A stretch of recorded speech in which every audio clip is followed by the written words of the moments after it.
Anybody who would like to have a public comment to come forward, state your name, and you have 3 minutes to say anything you'd like to the court. Is there anybody in the audience that'd like to speak? Please come forward.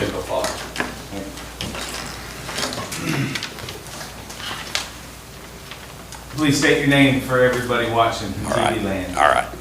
My name is Kendall Fogg. My wife Paula and I live out in Buena Vista Estates. And I'm here to speak on behalf of the Duckers golf course property. My wife and I have lived out there 8 years. We bought the place because of its beauty.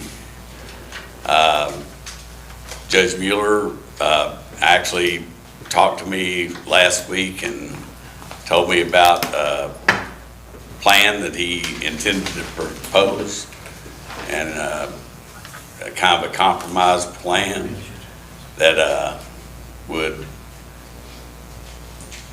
take the proceeds from the sale of 5 tracts and the remainder of the property, actually turn it into some sort of public access, potentially a park. We don't know, but it seemed like a good plan. I look forward to actually seeing the details of it, but I appreciate the court actually considering the, taking the time to consider what could potentially become the place. It's a nice place, and I think it'd be a terrible waste to lose it all to housing. So I thank you and appreciate the opportunity. Thank you, sir. Any other public comments? Alrighty, I believe next is Mrs. Beth Lobnow. Hey, how you doing? I'm good, how are you? Sorry, I couldn't find you in the audience. I'm here.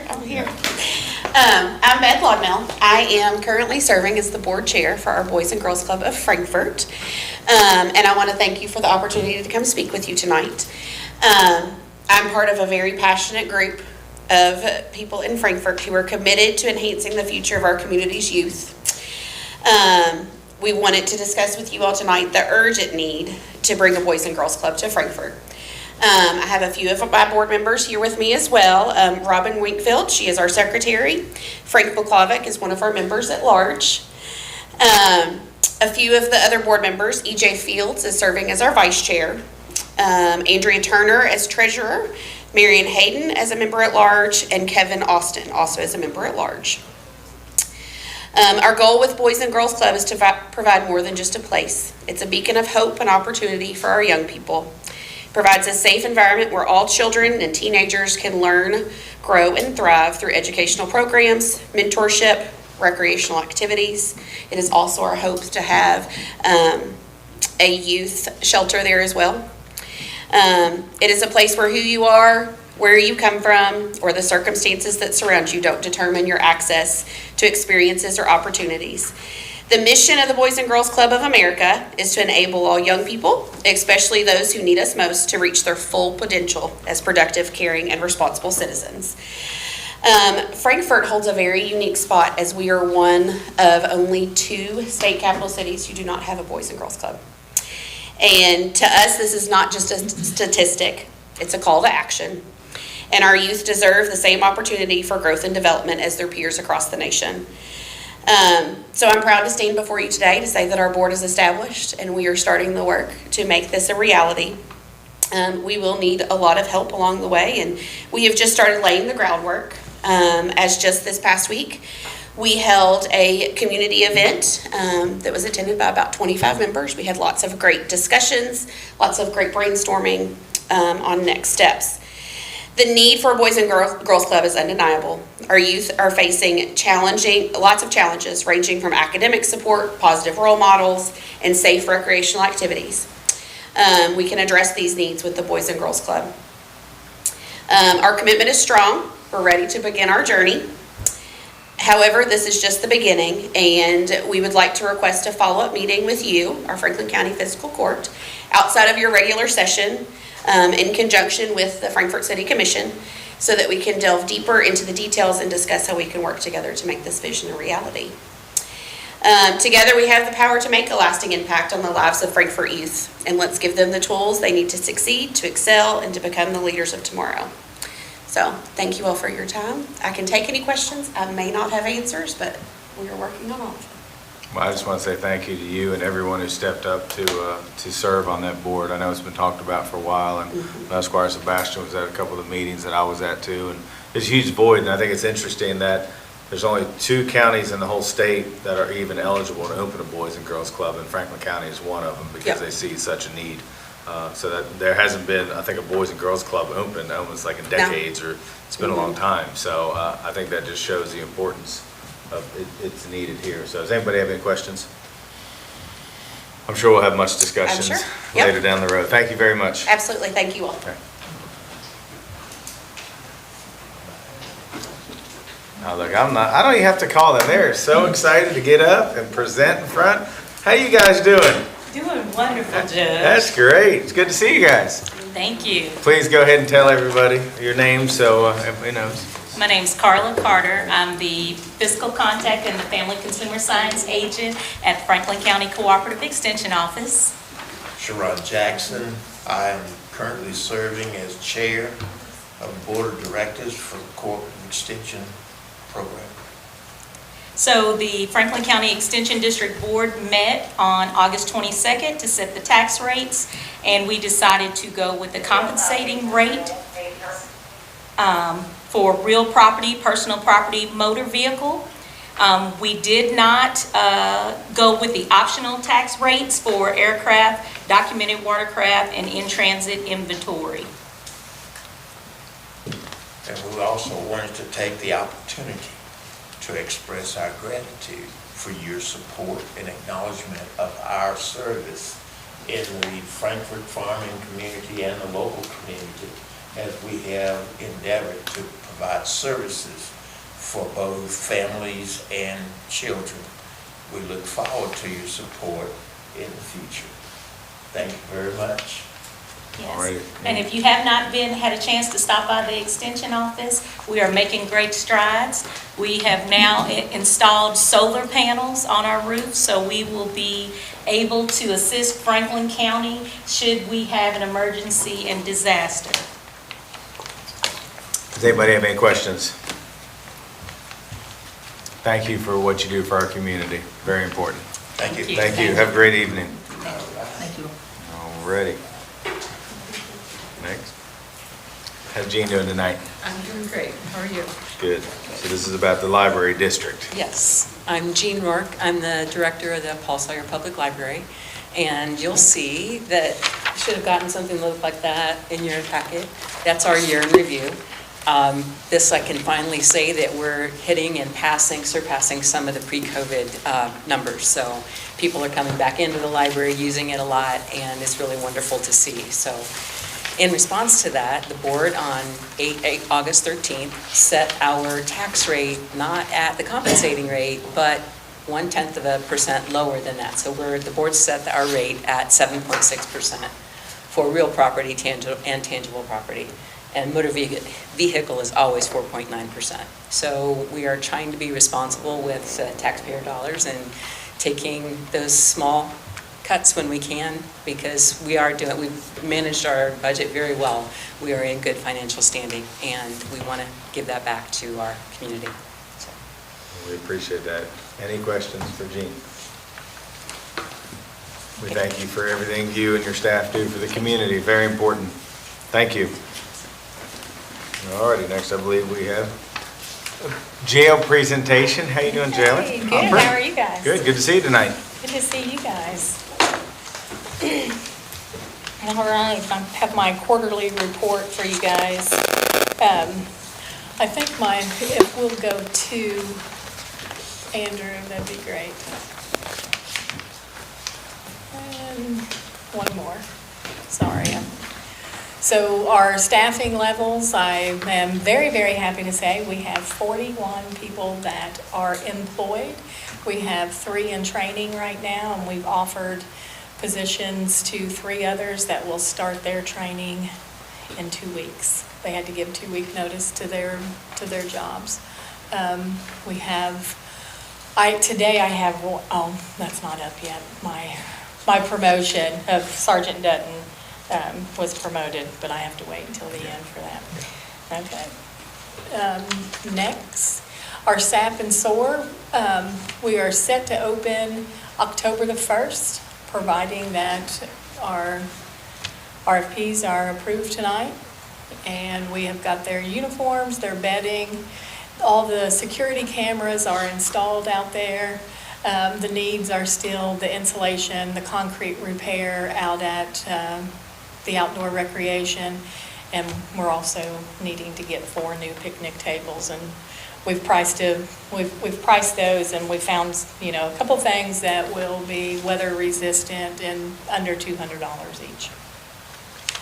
All right, our canteen building, since I've been there, I had the electric cut off to that building. On purpose, you didn't pay the bill? We didn't pay the bill. No, during an inspection of this building, I found that our electric was being ran from our maintenance building to this building. The extension cords were hot. There were 4 freezers from our commissary, so I called Kelwell, our canteen provider, and I asked them to come and get their freezers, which they don't rent that building. They were just there. And Cunningham Electric has been out, and the Frankfurt Plant Board has also been out, and they said they would have to set 2 poles to get electric there. And because it's not a building set on foundation, that we would have to have its own separate meter too. At the time that I made that decision to cut the power off, the maintenance shop is 200 amp service, and it was drawing 360 amps out of there. So I just made the decision to cut the power off. It has an HVAC unit out there. We don't have anything that we're storing out there now. It will be used for inmate clothing for the winter time. We always get a little extra clothing for our Class D that are out working in the public. So we will try to get something, a remedy for that before then. But other than that, we don't have to have that to be climate control right now. All right. Facility improvements, the perimeter fence, I know we're still waiting on that. The cameras in the facility is a big ask. It is a huge ask, but those cameras are really important to us during our operation hours, and if we are ever called in to court for litigation, it's important to have these cameras. And then the shut-off valves. So we had a huge water leak. We had a 2-inch main bust out there inside the booking area, and we were standing in 2 inches of water. I had a lot of help from our trustees come out. We got blankets in front of the doors so it didn't flood the cells, but it went out of the booking area into the attorney's booth and was starting to go down the shut off, and Matt can tell you about that. We weren't able to shut the water off because the shut off valves were not operational. We have since bought 3 others so we can have these on hand. But it started out with just a small leak in a fire suppression system, and then when he went to repair it, it broke. And it's not just going to be if it happens again, it's just going to be a matter of when it happens again. Did you all do the valve project? Didn't we vote on something a couple months ago? Something in May happened, but It came back or something? it came back. They were not interested in, I can't speak to May. Okay. But Sorry, you brought it up, so I thought I'd ask, because Yeah. I remember it came before the Yes. court, we approved it, but then I feel like it came back saying it It- wasn't gonna be done. right, because they weren't interested, because I think it was over 200 valves. They ended up not wanting to bid it. Okay. Oh, that's right, because So- I think a member of the court said, how many does this include? It was kind of line item stuff, and Yes. so when they got down to the brass tacks, Yes, okay. they were not interested. Understandable. You know, and it's just a matter of, we need to be prepared. This was huge. I happened to be there that morning because I was working shift, and when the water main broke, so it was an experience, and thank you for allowing me to call in your county maintenance to help out with that. Absolutely. My husband is a licensed plumber. I actually called him and was asking him where the cutoff is Yeah. for that, and it's an old building, and we need to start doing some service work and some maintenance, preventive maintenance. All right. The water line break. Okay, that was the one behind. All right. Andrew, I think, is that the last one? Yes, that's correct. Okay, yeah. All right. All righty, That's the report. Thank you That's for the coming and report. kind of giving us an update. Yeah. Does anybody have any questions on what Jailer Hopper kind of presented us tonight? And I know she has some more things on the agenda, it looks like, but Yes, I did. anything on the presentation or anything?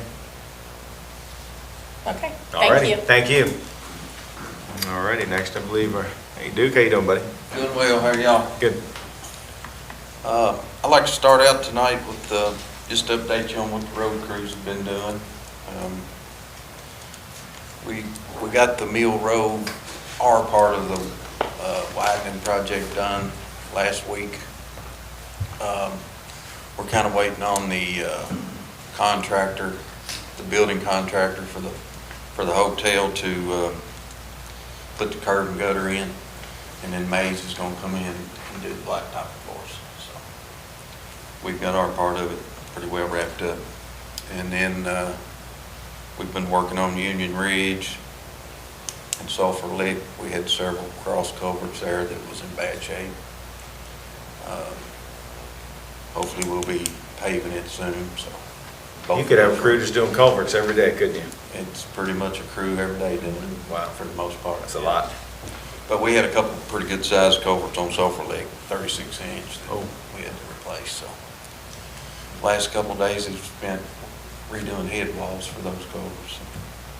And then, of course, we got the mowing crew out every day. I think they're in District 4 right now. And, The guy's liking that mow trim a little bit better than that old one?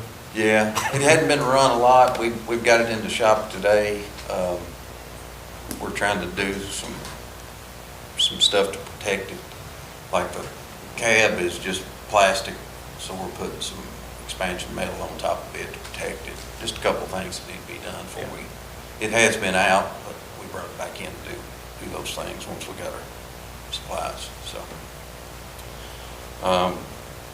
We did take delivery of the grapple truck on the 12th, and that has been a huge asset to the road department. Saved a tremendous amount of labor, and I'd just like to thank Allie and Tammy and the court, everybody that's involved in helping us get that. That was something road department should have had a long time ago. But, and then, of course, we took delivery of the mow trim on the 20th, and very nice machine. Like I say, we've got a few hours on it, but not very many. Hope to get it back out on the road, most likely Friday. I think it'll take the biggest part of tomorrow to get it ready. But, and then we got our compost bagger. It came in the same day the mow trim came in, actually. Up at the compost facility, and that's a pretty slick machine itself. Are y'all feeling like it's Christmas? Yeah, exactly. I think that's over. Christmas in August. That's a whole lot in August, isn't That it? is a lot. Yes, it That's is, a lot. yeah. Yeah, it sure was. And on top of that, a building. That's Yeah. what I'm saying. Yeah. I'm saying. They're living right down there.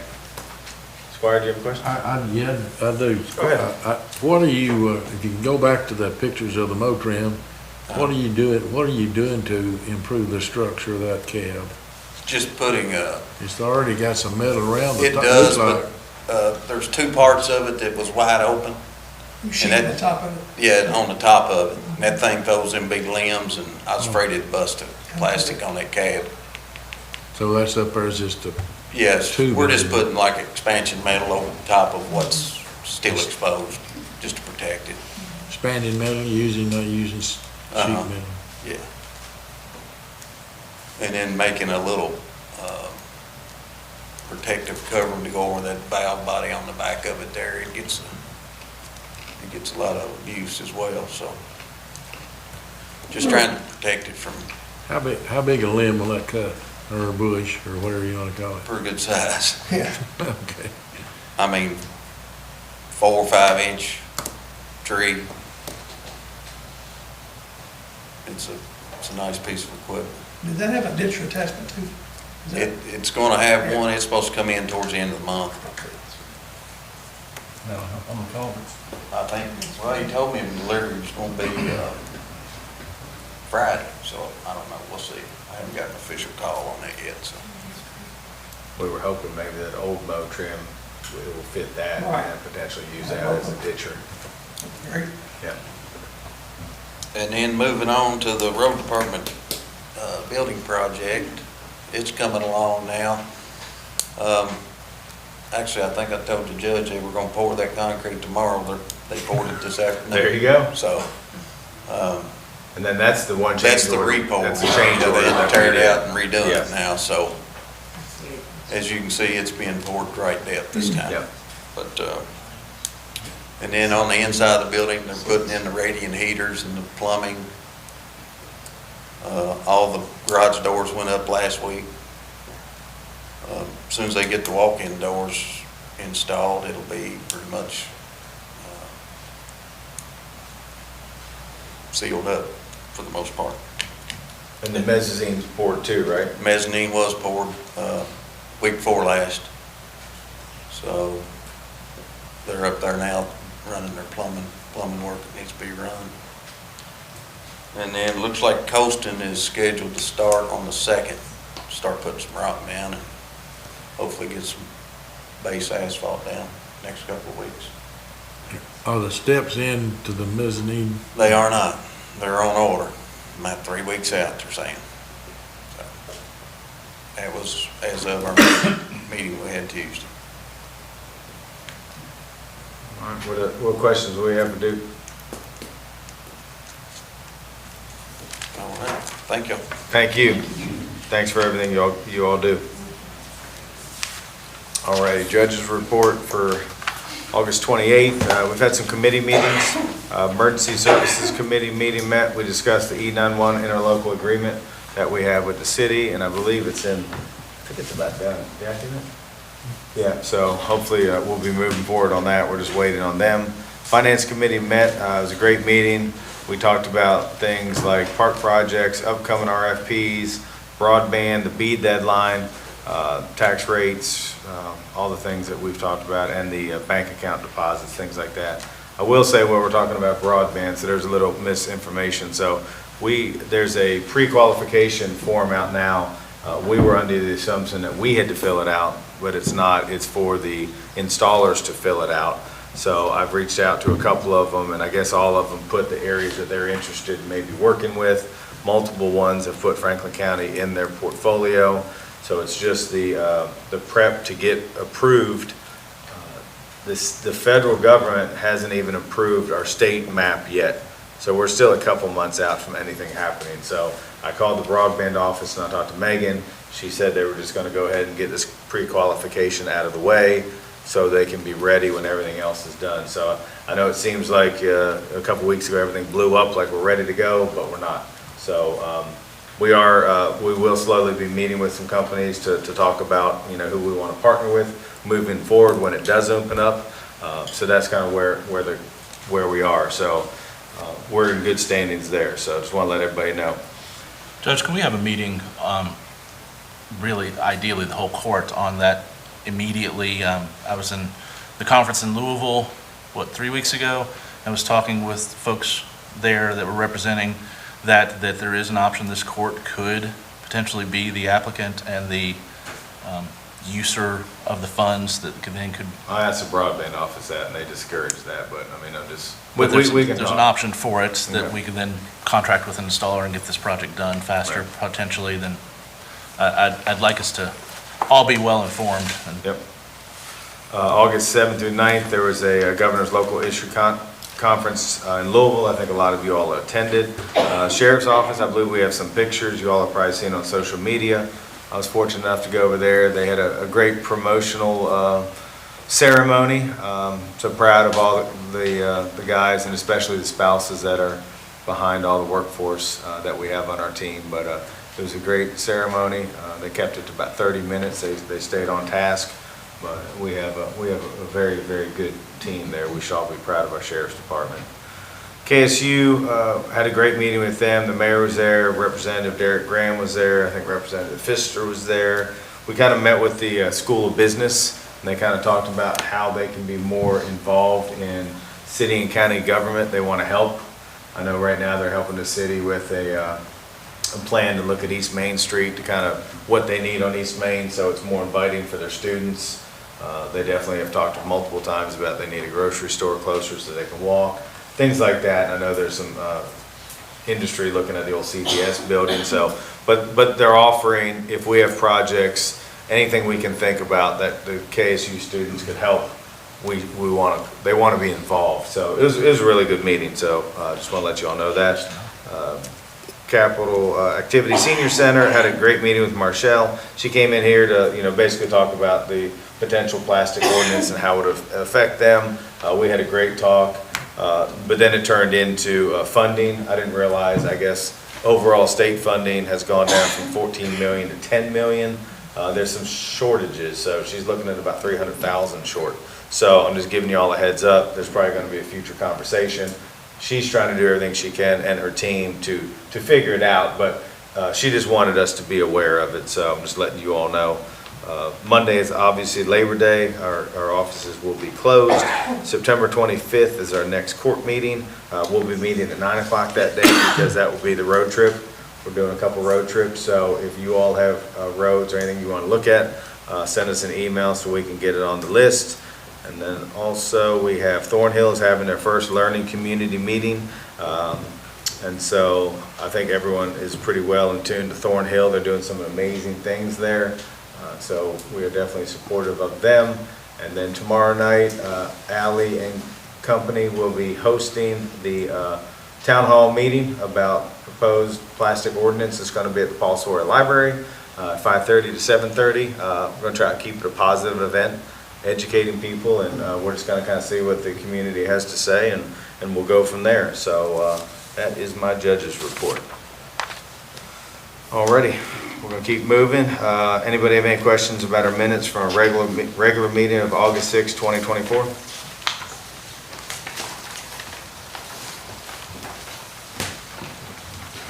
All right, seeing none, I'm going to ask Mr. Matt Wilburn to come up. I believe he is going to talk about these couple bids here.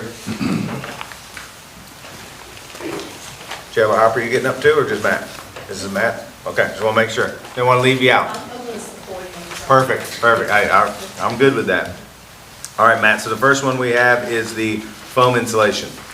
Yeah, so as everybody knows, the dorm at the jail is getting ready to host a substance abuse program there. We're looking at spray foam insulating the roof as there's no insulation there right now. We went through the bidding process. Epiphany Spray Foam come in as the cheapest bid. Any questions on that?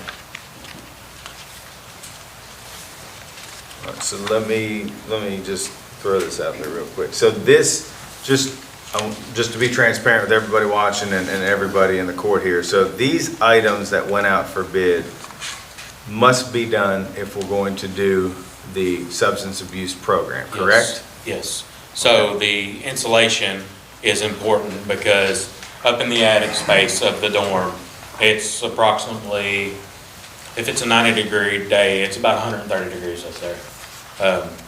The heat, the units are working overtime. It's not only an issue there over in the classroom where the attic access is, and at a 90-degree day, it's about 90 degrees because the units can't keep up. So as we know, we can't host classes in the dorm and a 90-degree area. It's not possible. And this could have been prevented had somebody caught this issue and the dorm would have never froze. But on previous maintenance directors, didn't catch it. Okay, any questions on this bid right here before we move on to the next one?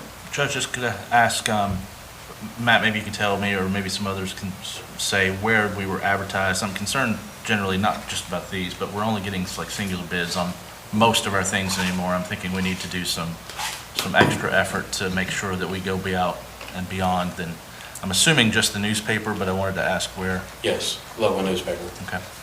I think we need to put some effort into finding a way to reach out to external bidders, maybe in other communities, even if that means, newspaper in another town or not. I don't know if that's the best option anymore, but all three of these bids and two others today that we're looking at only have a single response. Squire Tanner. I got a question about the options on this bid. So if I'm interpreting correctly, we have the R14, which is a 2-inch foam insulation, which is 27 and change. Is that correct? Yes. So then to get it to R21, it's 3 inches, and it's another $13,000. Yes. It's about $13,000 an inch is what it averages out to apply this stuff. Well, what is a standard code if you're building, is a question for you or JW or whoever can answer that question. Should it be 14 or 21? Well, we're in zone 4, which recommendation is 38.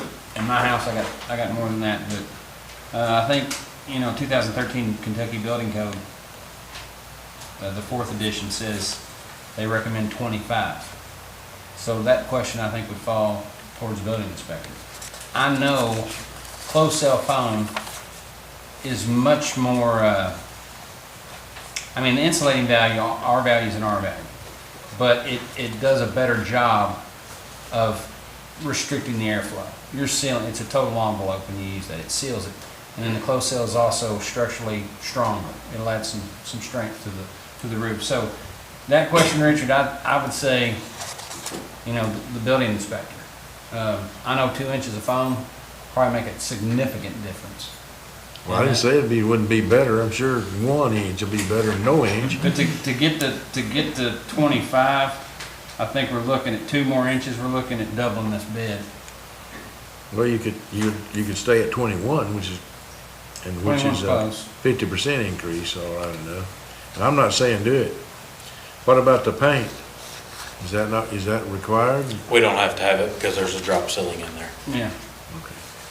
The, what I can tell you, from being around spray foam is the sheriff's office building has 2 inches of spray foam and units equivalent to that, to the size that they need to be.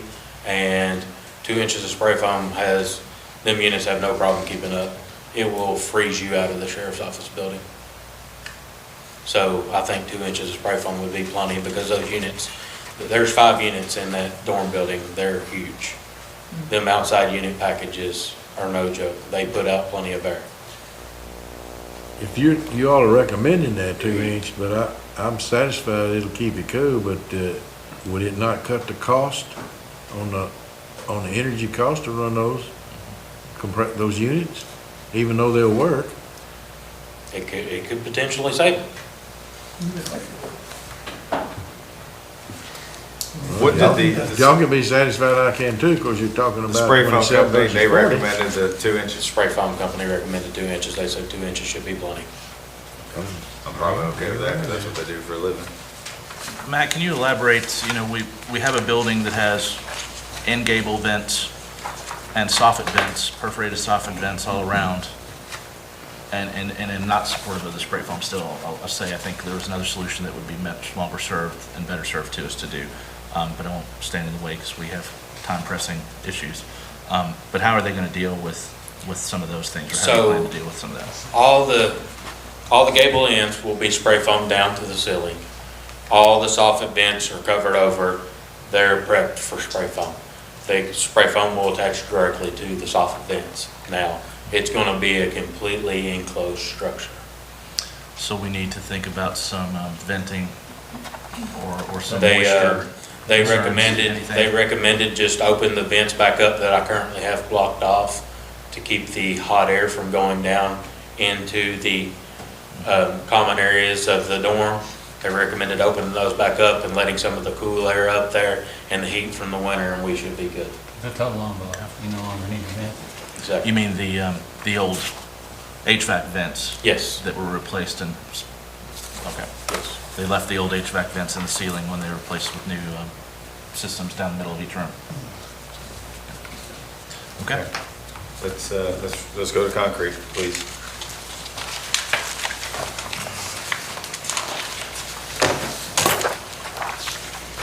So this bid here, it's not what I'm not gonna say what I really wanted. I think it is a complete fix for the outside. The problem we are facing is the concrete trucks cannot get to the area that we're needing to do this work. So our second best option coming in is, unless we could come in, bulldoze roads, took out a lot of fences and stuff like that to get these concrete trucks up there, which is going to require a lot of work from us at the jail, is to resurface the concrete area. Precision Flooring come in, bid the concrete area. They're going to grind down the concrete approximately a ½ inch, come in, resurface the entire thing, and epoxy over it. They got a UV-based epoxy that they say that's been done over at the country club. I haven't laid eyes on it myself, but it's been over for several years and hasn't had any issues. Okay, Judge, you Lawrence got a, Sebastian. Thank you, Judge. Thanks for being with us. So I have a question about the document. So on the first document, it says quotation and contract, and it says, this is a quotation only and not a contract. So it says that. But then on page 2, it says this contract is da-da-da-da-da. So is it a quotation or a contract, or? Because first page doesn't say, it says it's not. Second page says it is. And it says it's 2 of 3. So which one is it? If I can help. You can, I mean, I'm asking. It says quotation, and then upon acceptance, it turns into a contract. Okay, I just want to make That's sure. in the body of the document. I just wanted to make sure I understood that, because I kind of read down through there, and it also talks a little bit about buyer consent to certain Right. things. So that's why I'm asking. Looking at it, it says quotation/contract. It says this is not a contract. Mhm. And then you go a little bit further in the body. Upon acceptance, this then turns into the contract. Okay. I just want to be sure, because it talks about buyer consent for Yes. certain things. So then I guess one more question about that, and well, looks like I got 2, 3 more questions about it. I guess line 1 on page 2 indicates the buyer consents to jurisdiction as may be necessary, and indicates Kentucky. Can we specify, since this is I'm assuming, since this is a Franklin County-based company, we can ask them if we redraft this to make sure that it's in Franklin? Can we do that? We can ask anything. I mean, so, yes. Judge, can we do that, please? We can. Thank you. Line 3, I guess the question is the body agreeable to the terms here, where it talks about attorney fees being for 15% of the contract? I don't know if that's standard, so maybe that might be something that I'm not thinking that we get there, but when everybody's happy, we're great, but this stuff comes into play, and we've had it come into play, so these details matter, so unfortunately, I'm continuing to ask the detailed question. So is that standard? What that is a liquidated damages clause. So is it- Basically, if there's a breach of contract. Is it pretty standard, though? Well, I'm asking. It can be, as far as what the standard is, as far as the 15%, not necessarily. But like I said, but that's what that is a liquidated damages clause. All right, so I guess the question is the body okay with that? 15% of the contract. So 15% of this one would be $6,000. Sherry does math over here, lots. So that'd be about $6,000. So if we're okay with that, I'm just. And then I guess in line 5, the buyer, which is us, is to notify county within 5 days. So in writing, after installation, should there be an issue? Is that enough time? 5 days, is that enough time for us to know if there's a problem? Probably not. I just don't know. I'm asking the question because I don't know if 5 days is enough time to know if we got a problem or not with this. I don't know What's the that. warranty on it?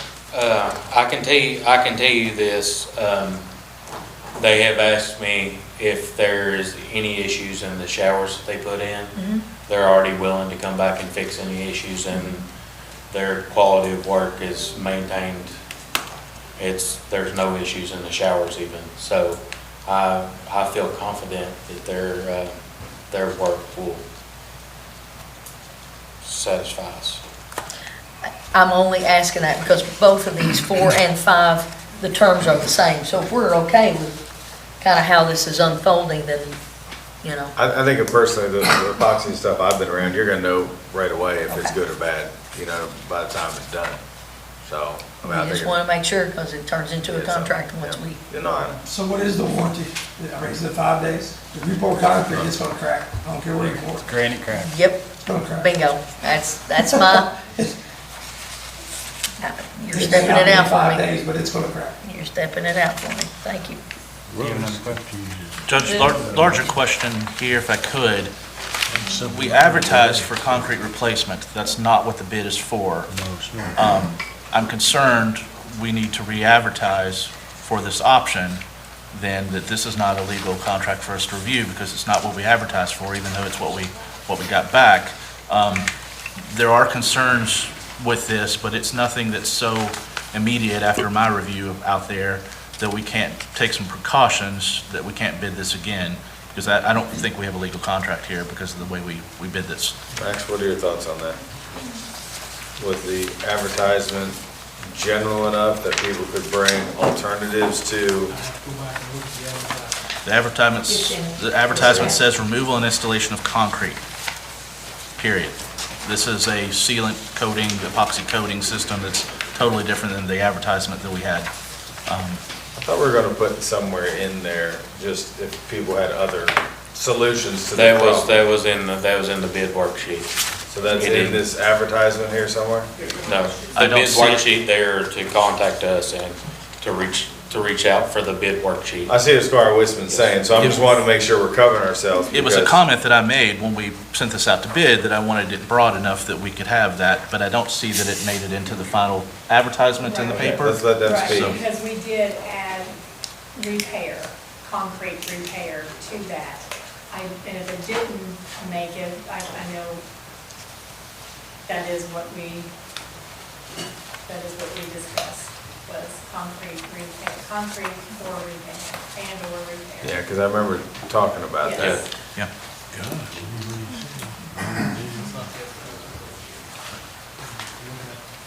Is this what went in the paper? You're looking at the 1.4, 1.5. The public notice.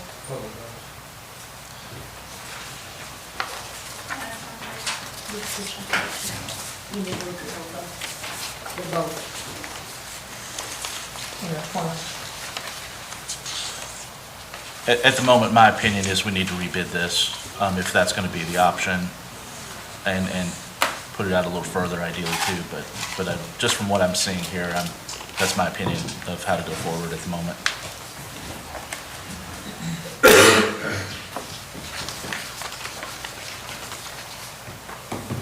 So if it's rebid, is it gonna be put in for repair or replace? Because it sounds like to me if we replace it, it's gonna cost twice the money for the work to get the trucks into the site, that's what I'm understanding. Oh, yeah.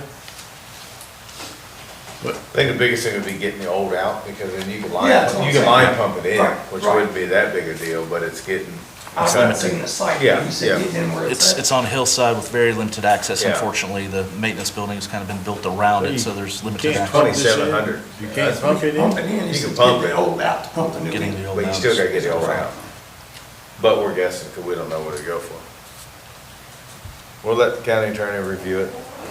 Everybody's looking at it. All right, let's just, let me say theoretically, if Mr. County Attorney here says, we should rebid it just to be on the safe side, and maybe change a couple words just to make sure everything's good. Time-wise, are you all on the move? Nope, won't open it October 1st. It's at least another month. So They only won't start in the middle of the month. Matt, or Judge, I think we can. The pavement is in bad shape. We can do some mitigation, I think, some temporary fillers or something would mitigate problem there, in my opinion anyway, because this is maybe what it's gonna be anyway. It needs repairs, there's trip hazards, but it's in place. I don't see how it would completely impede our program from starting October 1st, but I'm concerned at this point that this And I would- isn't, I would say this, I would prefer somebody from DOC to be Yeah. able to say that, agreed. unless you want to be on the hook if something were to happen out there, and the liability of saying, I'm okay with it, and somebody goes out there and gets hurt, so I would much rather somebody from DOC make a statement such as that. In my opinion, I would agree. For what I it's don't know worth. if they've been asked though. Yes, sir. And DOC was the one that said that needed to be replaced, repaired. before anybody could move in there. Yes, sir, because of the way they would have to exit that building, it goes right across there. There's So- not another exit on the end, it would have to be out the front. So we would have to have more than one exit in case something happened. If DOC is saying the repairs need to be made before anybody moves into that dorm, it would be my opinion and my advice to not move the first body into that dorm until that was repaired, if that's what DOC is saying. Squire Blackburn. Mike, please.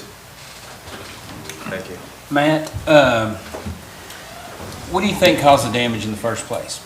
Do we have undercutting? Do we have a water A issue? little bit of water, water standing on the concrete mainly, water and salt, because I know that they were scattering salt on the concrete.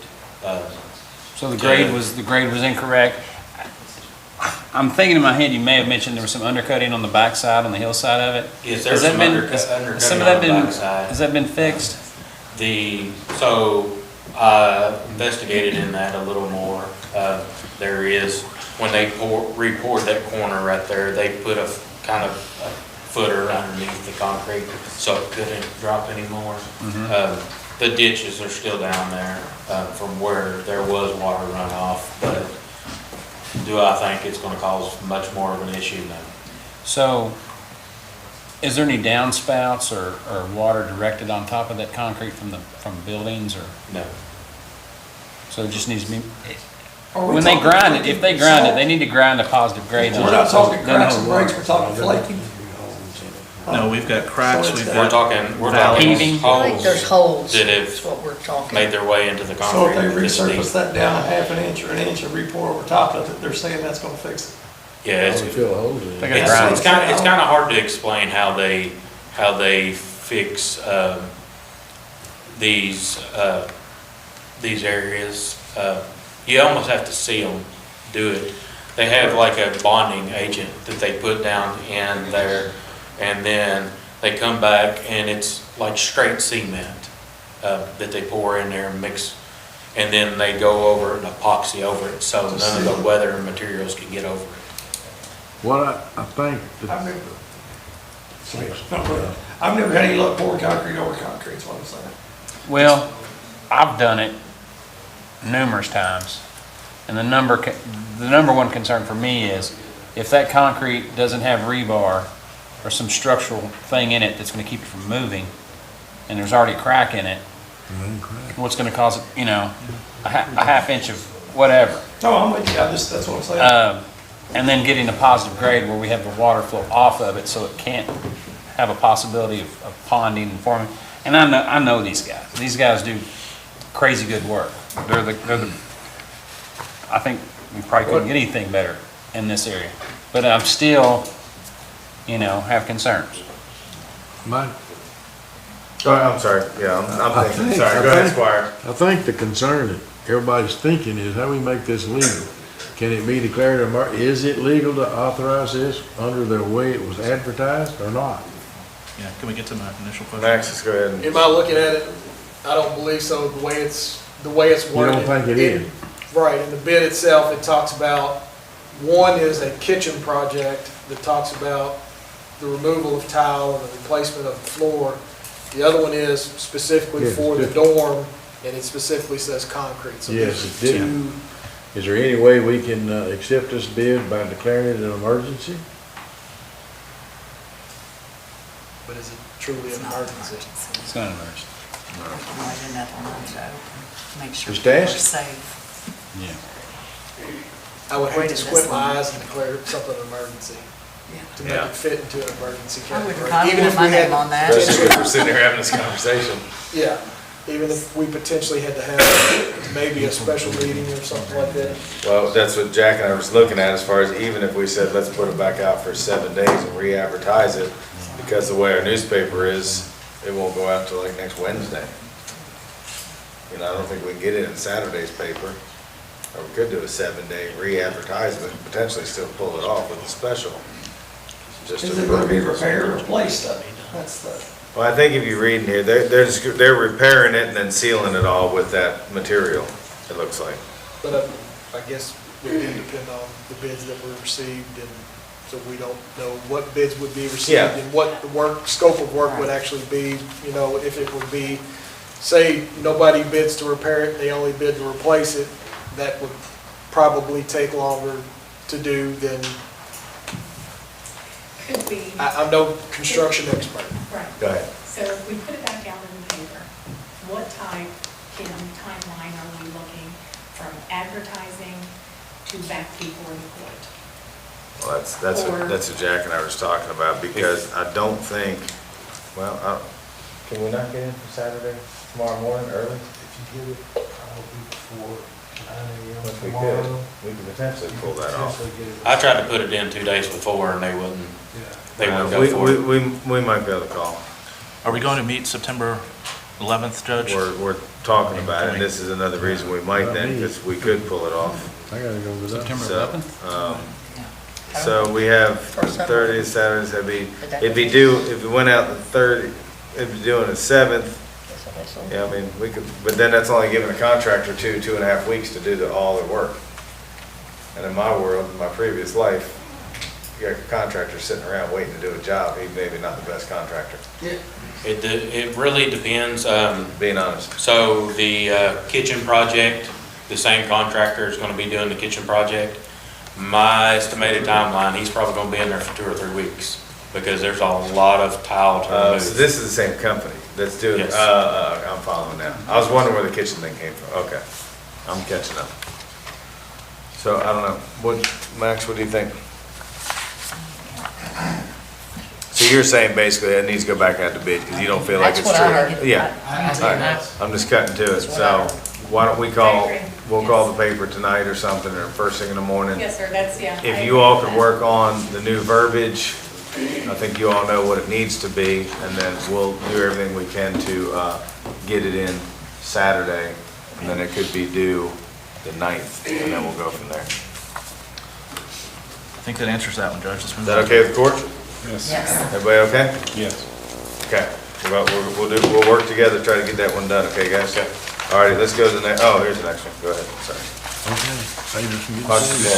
So the next one is the bid and epoxy and removal of the oak tile in the kitchen. The kitchen's kind of like the showers. It was an old porcelain tile. It's sharp, it's old, it's breaking.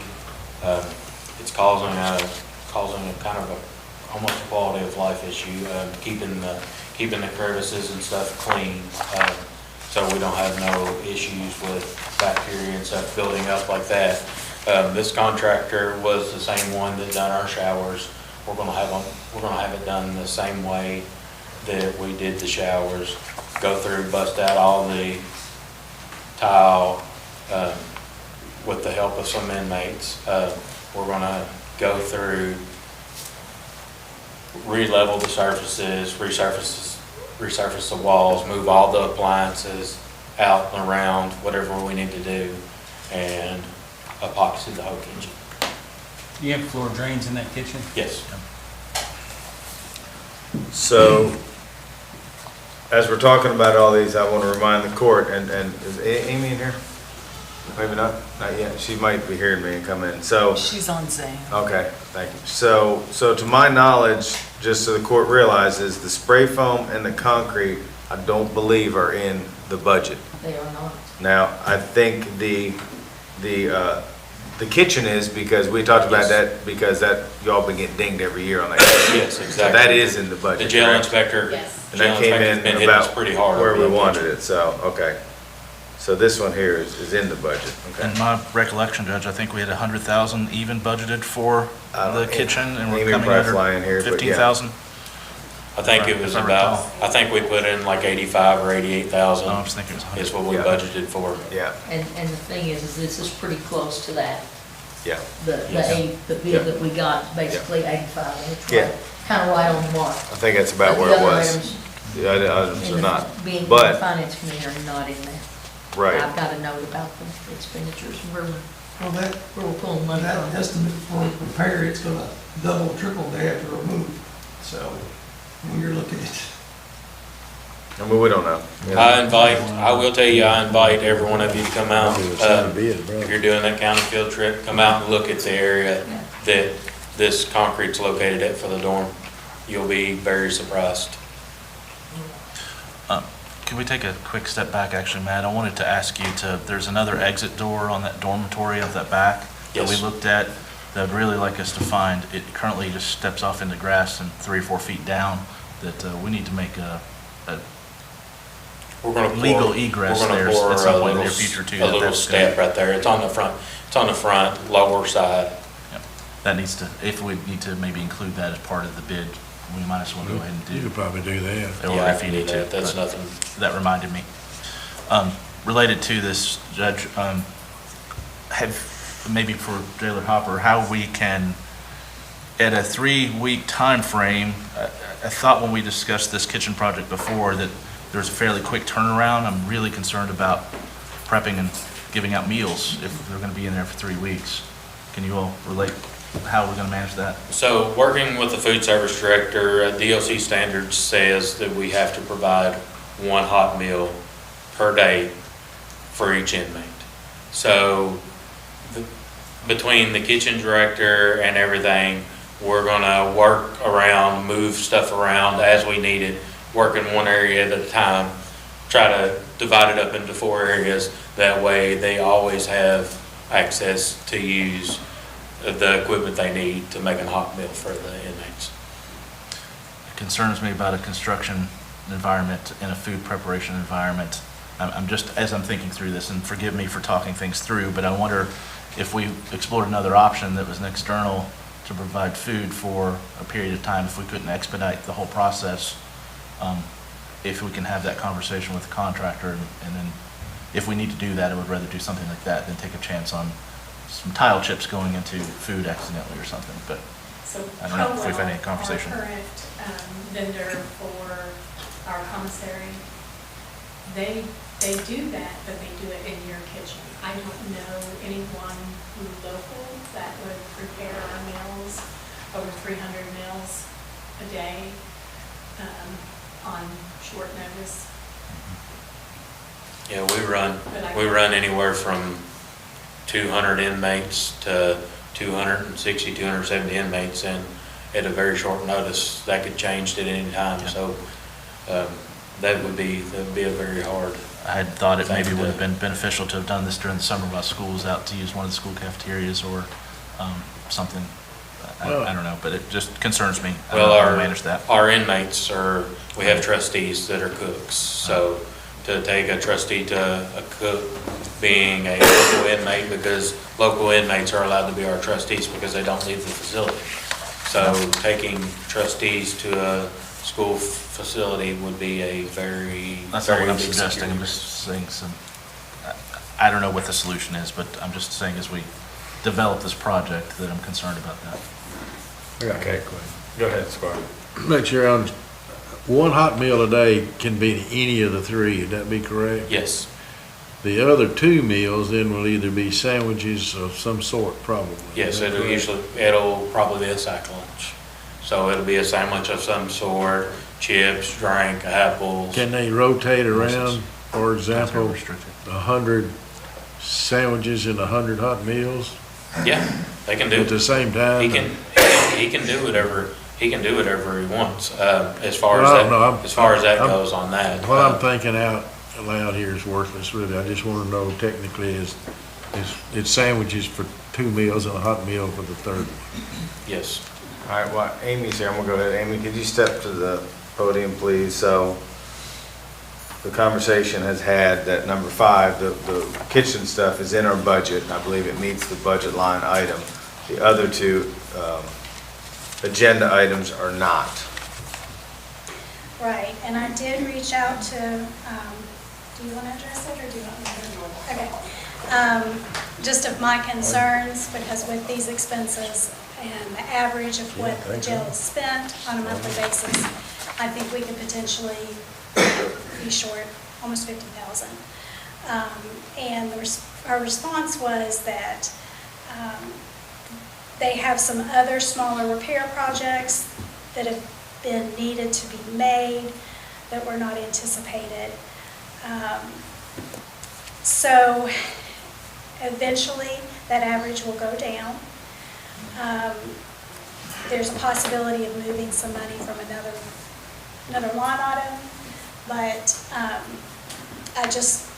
it's good for us to be aware so that later down the road, if we have to do some type of transfer or amendment, is the cause of these two agenda items. Can ARPA money be used towards this? I don't know. We could explore that. But ultimately, if we don't do it, then we can't get the program off the ground. That's, And I think that's, Which produces income. yeah. Well, Judge, there's also consideration that the state police did us that favor and added about a third of our property's fencing, that we're going to have a lesser expense with that, even though that's grant funded, but that implicates a couple of other projects. Because that is in our budget, correct? Yeah, that's true. They did fence that part of the property line, but in reality, it's gonna cost us probably about the same because we had the fence going up just the other side of the road and not going all the way down on the other end of the garden, so it's gonna make up the difference there. Okay. Any other questions on this one?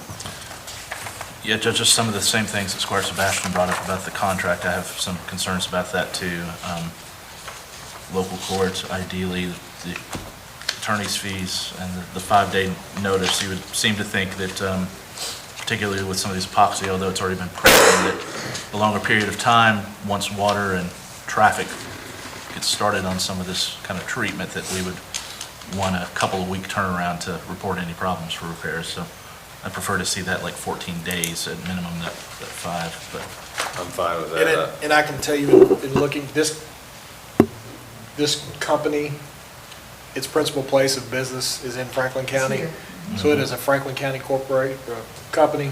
And so with that being the case and the services being provided in Franklin County and potentially both parties being in Franklin County, just because it's not in the contract, it would be here by operation of law anyway. And so to add in such a provision would somewhat be redundant, as by operation of law would be here. So. Matt, do you think they'd be okay if we change it to 14 days instead of 5?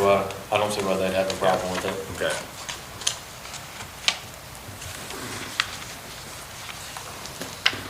Everybody good?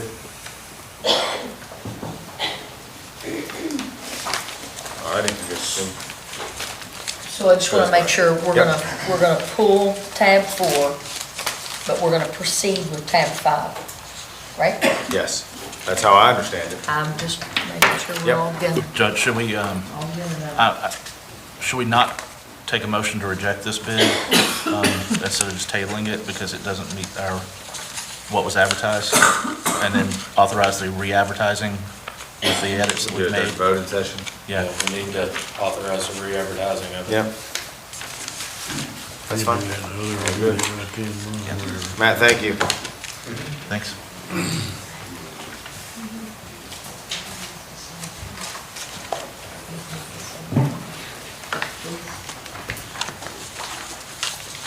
Already. Hey, Sheriff, how you doing? Good. I only have good news. I'm not asking for any money. Really? This is. You always have good news. We always Yes. like seeing you here tonight. This is actually the same contract we've had since 2019, all the words in it except for the date. Of course, it's a new year and the amount went from 850 to 930 to cover the raises and some other equipment costs. So that's good news for us. We were able to negotiate that extra money, so it really helped out. What questions do we have for the sheriff tonight on this agreement? Squire Blackburn. How many SROs do we have? 13. How many schools are they covering? 13. How many? I love it. Yeah. Yeah, it's a good feeling. Is there any makes other us county in Kentucky that has every single school? I'm not in their for sure, but county system? I don't know of any that do, but I'm not saying that there isn't. I haven't found any either, so Well, we need to brag on ourselves. I've talked to some kids lately that, I mean, it's hilarious to me now, you know, because when we were in school, we didn't really want to hang out with the police, but maybe that's just me. But they're loving it. I mean, they are absolutely loving it. They love that you guys are there. They think they're their buddies. They talk to them. It's wonderful for so many reasons. So thank you all very much. The individuals that you have chosen to be in the schools, it makes all the difference in the world. And it's not just a safety issue, it's a community policing. You've done a fantastic job with that. And I think And it's not always been that way. We know that It there's a hasn't. huge difference in what we have in there and what we had in there. Yes. Squire Sebastian. Thank you, Judge. Sheriff, thank you for being with us. Just a quick question in regard to item 7, where it talks about dismissal of the school resource officer and a replacement. It specifies that if within 5 working days of an initial meeting to identify maybe issues, that the SRO would be removed and you would replace that individual. Is that enough? Main thing is that enough time for you to do what you need to do on your side? Unfortunately for our detectives, that's who we usually make Yep, go in. tap. You know, the road people you really can't replace. I but understand. We had 3 detectives and they've been really good about covering if somebody's out or before that happens, so that's kind of the plan. Yeah, I'm just trying to make sure that we've got, that you're good with that. Thank you. Thank you. And I also want to thank the school for everything that they do to make this possible. So it's definitely a team effort because they do pay a lot of money, but, you know, you all are helping support it. The court helps supports cars, insurance, retirement, things like that. So it's truly a team effort. So it's all good news. So, okay, next one, Sheriff. This is our tax settlement. I think we collected $48 million, and it ended up, we're down to $122. So after the audit, either the districts will owe us a few dollars, or we'll disperse that money to them, or the plan C is it goes to excess fees, but we'll wait and see. But a lot of that money is rounding issues with software, and I mean, if you get down to $120, that's pretty good when you handle $48 million, considering the interest earned and all of the factors. Absolutely. So Any I'm questions? happy with it. Sounds great. Yep. Thank you very much. Thank you. Have a good evening. All righty. Next, I believe Transportation is here to talk. How you doing? I'm doing all right. My name is Tom Holland. I'm the District 5 Planning Section Supervisor in the Louisville office.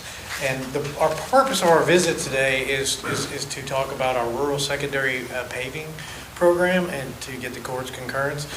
Before I really get into that, I'd like to introduce everybody who's here from District 5 if I could.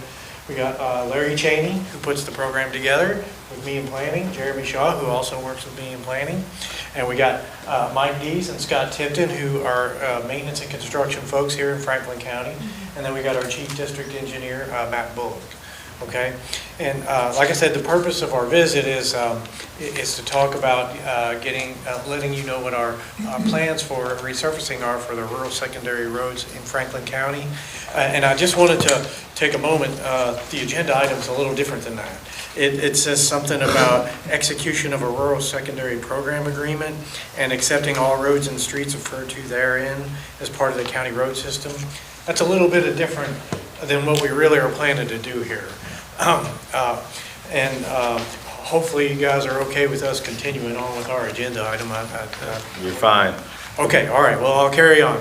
Okay, so the state maintains what's called the state primary road system. We maintain 20% of the roads in the state. They carry 80% of the traffic. And we break those into 3 sizes of roads. Our state primary roads, which are the big roads like interstates and parkways. We have state secondary roads, which are medium-sized roads. And then we have these rural secondary roads, which are like what we call farm-to-market roads. And we are required by statute to get county concurrence on how we maintain those roads. And that makes sense because farm-to-market roads kind of link the local roads, the local needs with the bigger state system.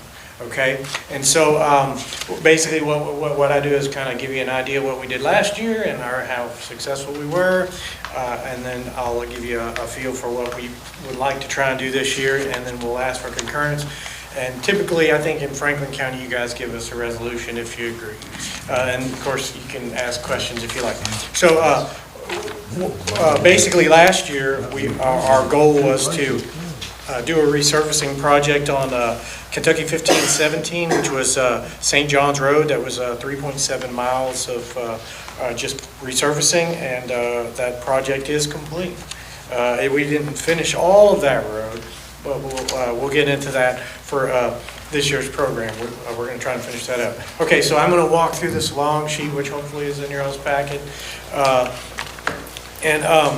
So we had a little money left over last year, prior year balance of $85,281.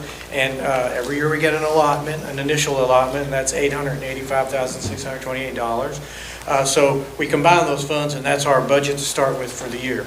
And that's $970,909. And so before we pick roads, rural secondary roads that we might resurface, we have to skim a few line items off the top, and I'll walk through those. The first thing is we have to pay for our routine maintenance and traffic operations, and that's like pothole patching, snow and ice removal, those type of things. And we have roughly 97 miles of those rural secondary roads in Franklin County, and our estimated maintenance cost to do that maintenance work is $398,500. So we have to skim that off the top. That leaves us with about $572,000. And then the second item is flex dollars. And flex dollars is an allotment of these rural secondary paving dollars that the county has the option to use to resurface some of their local roads. And we understand that Franklin County, it's their desire to use those dollars to resurface some local roads. And the amount of money that you have at your disposal is $88,563. And the way you access that money is you work with the Office of Rural and Municipal Aid and set up an agreement to use that money with them. But that leaves us about $483,846 for projects.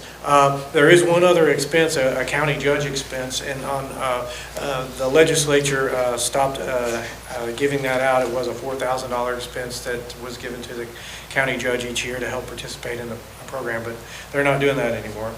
So like I said, that leaves us with $483,846 for projects. And so the first project we'd like to propose is finishing up St. John's Road, Kentucky 1570, from mile point 5.4 to Kentucky 12. And that's on our map, and the item is in green on our map. And then that leaves us about the cost of that resurfacing would be $77,297, or at least that's our estimate. And that would leave us $406,549. So we got enough money to resurface another road, which our proposal is Kentucky 12 Dry Ridge Road from the Shelby County line to Harvey Land Road. And if you look on the map, that's the red road. I concur. All right. And basically, after that, we have an estimated carryover balance of $5,968, which would, these are estimated costs. These projects are anticipated to, if we did the court's concurrence, these would go out to bid through the state this fall, and we generally like to see these resurfacing projects complete by July 1st of the next year, which is 2025. So if that's our proposal, resurfacing 2 roads, finishing up St. John's Road, and then also resurfacing Dry Ridge Road. I guess we have any questions? I want to ask a question real quick. So last year, you all reworked half of a road down on Big Eddy, and we were told that the rest was going to be done. And it's done. This year? They've already finished it? It's finished. Perfect. That answers my question. I didn't realize that got done, so. Been finished for a month. Squire Tanner. I got a question about, I'm sure everybody here is familiar with Highway 151. Is that a rural secondary road? It's got 2 places in it that's terrible, and there's no way you can use any of that money to scrape them down, not repave the road, but patch it where it's so bad. They're both on the right side of the road going south. We can go look at them. Yeah, we can look at them. Well, if they're not rural secondary, this is the next step up, I guess, whatever that. Yeah, it'll come out of our district maintenance fund. Get a chance, go look at it. There's something wrong with them. I'll speak to that. There's some shoving there. Pardon? There's some shoving, I think. Yeah, shoving bad in one spot, really bad. I'll echo that before we go back to this. I get requests all the time, just Squire Tanner and I share 151 for the most part. The primary intersection there at 151 and 60 is really one I hear a lot about, where primarily the garbage trucks, right, are sinking in rut lines, and when they stop in that direction and going towards Lawrenceburg, ruts at the bottom of the hill where they're breaking and creating those problems. So I believe the paving was just finished last week on the Anderson County side of all of 151, but just to pass that along to you all. I was harsh on everyone last year when you came, but I want to commend you all. I've heard from probably every resident on St. John's Road just praising and thanking for the paving being done. And conversely, I've heard from every single person on Dry Ridge Road begging for that road to be, Mike, you know, begging for that road to be repaired. I mean, I quite literally have dirt and gravel. Every time it rains, I have holes filling up. So I'm so excited to be able to finally tell the residents that this is going to be done. And as far as my district, this is now my worst road. St. John's was previously, so I fully support working on this in this manner right now. We've got a lot of need throughout the community, but you know, I think I've had some residents have to put in reimbursement requests for popping tires, quite literally, on a section of this road just recently. So that's how bad it is. But Squire here. It's ironic y'all are here. I've been working with Representative Graham's office, and he emailed Mr. Bullock this week about Sullivan Lane and Peaksville Road in my district. And they're both in pretty bad shape as far as breakaway potholes. So I got an email this morning that they were on the list to be looked at next week, and I just want to tell you I appreciate that very much. Squire Sebastian. Thank you, Judge. And I just want to echo all of the thanks, because I had Kentucky 420 that got some paving. Kentucky 420 is going to get some more paving, and 1263. So I cannot thank everyone in here enough for everything that they've done to do that, because the residents, and they are gateways into the community, and I also hear from legislators about the condition of some of that. And the grinding that they've done on the hillside down by Kentucky 420 has done a tremendous world of good to keep some of that water from standing on the road there.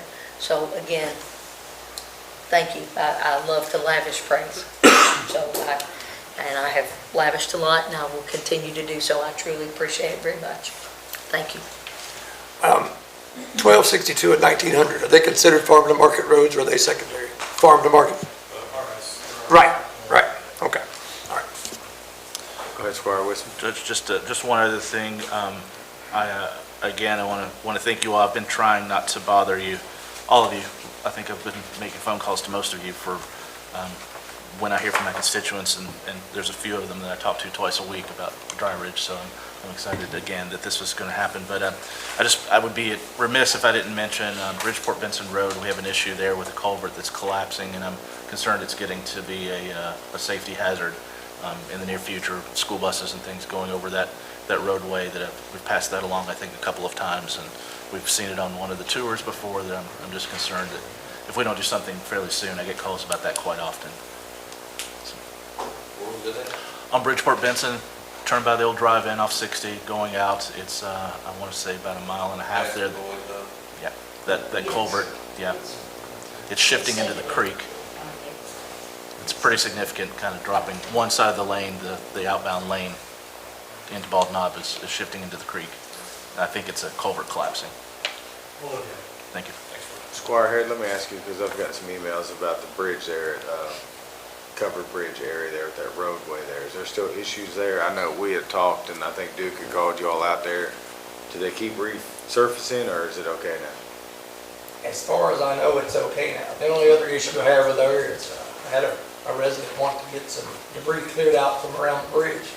And the new owner of the place, he has fenced it, and there's no easement into it to get to it. I've not been able to get that. What do y'all do in situations like that when there's debris against a bridge? I mean, do y'all just bring up, I've seen the trucks that kind of reach up. We did it several times, and we always had access to it. Okay. So now I can't. Yeah, he's fenced it off at the new owner, and I talked to someone last week about it, and he said, if we could get an easement through there to get done, he'd be glad to take care of it. Okay. Mr. Mitchell, I believe it was Mike Mitchell. I've been weekly Has anybody talked to the homeowner, the landowner?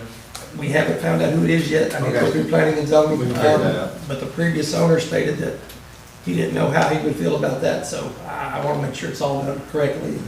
Everybody's happy about it. But I appreciate all the answers I received. Yeah, absolutely.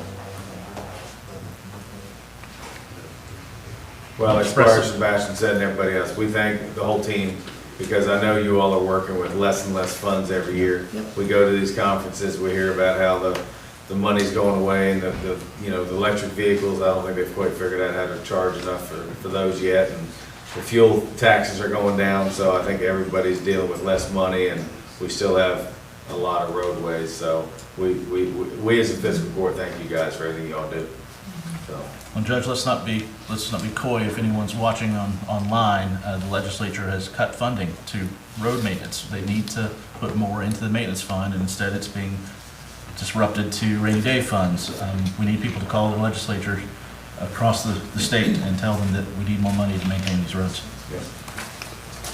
I agree. I get calls every day on roadways. Yeah, roads are a big So, thing, fix you know, the road. and I'll say I'll never know which ones are ours and which ones are yours. I call Duke almost every day. He's like, that's ours, that's not, that's ours, that's not. Theirs So- has numbers, ours has names. Is that what it is?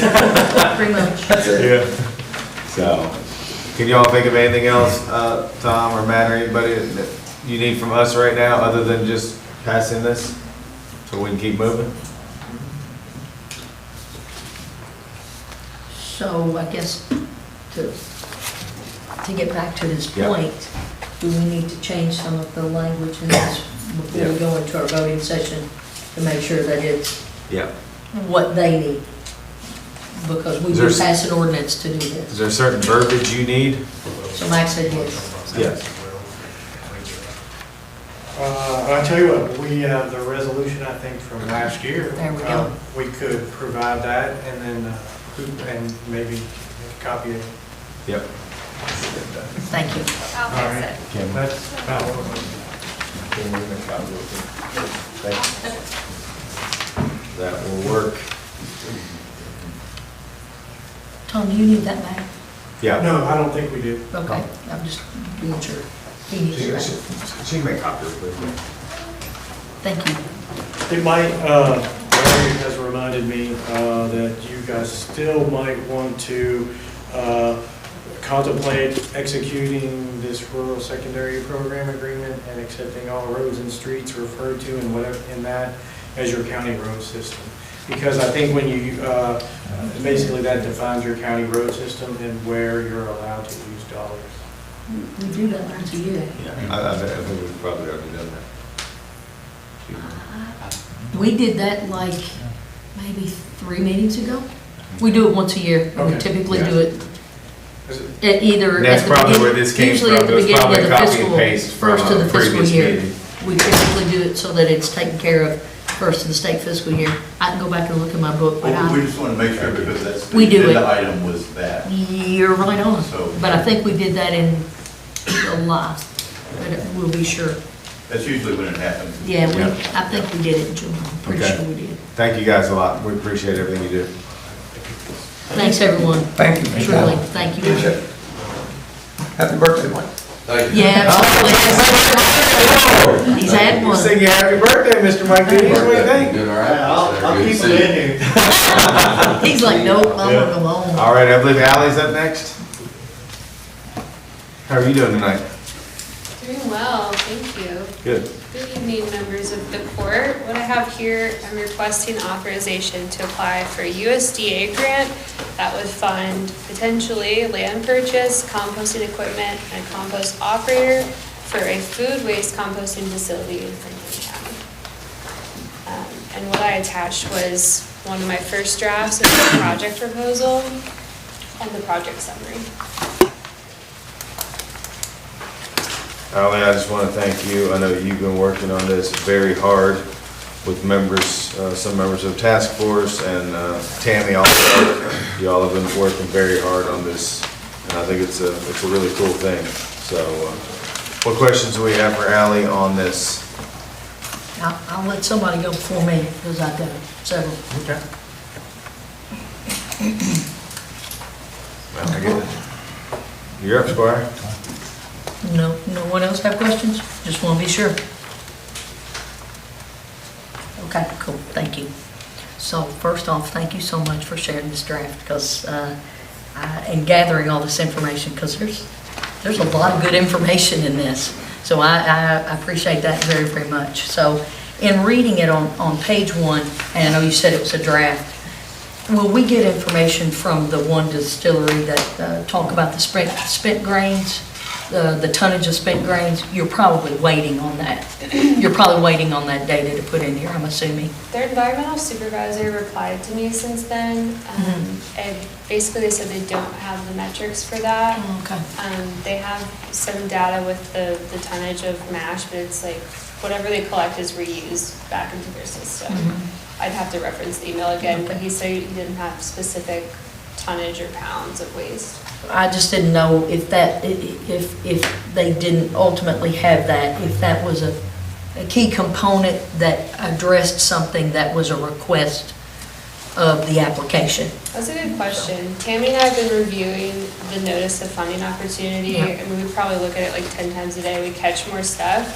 That is not essential to this application, luckily, since we don't have that info, but I'm just trying to paint a picture of what makes Franklin County unique in terms of waste. And Squire, that was an interjection of mine, because the distillery that's in Henry County outside of my district has contacted me multiple times saying that they need an option to be able to get rid of some of this stuff and others in the community, and they don't always have good options, so I thought that it would comply well with this program. It would be, in theory, open to distilleries to utilize.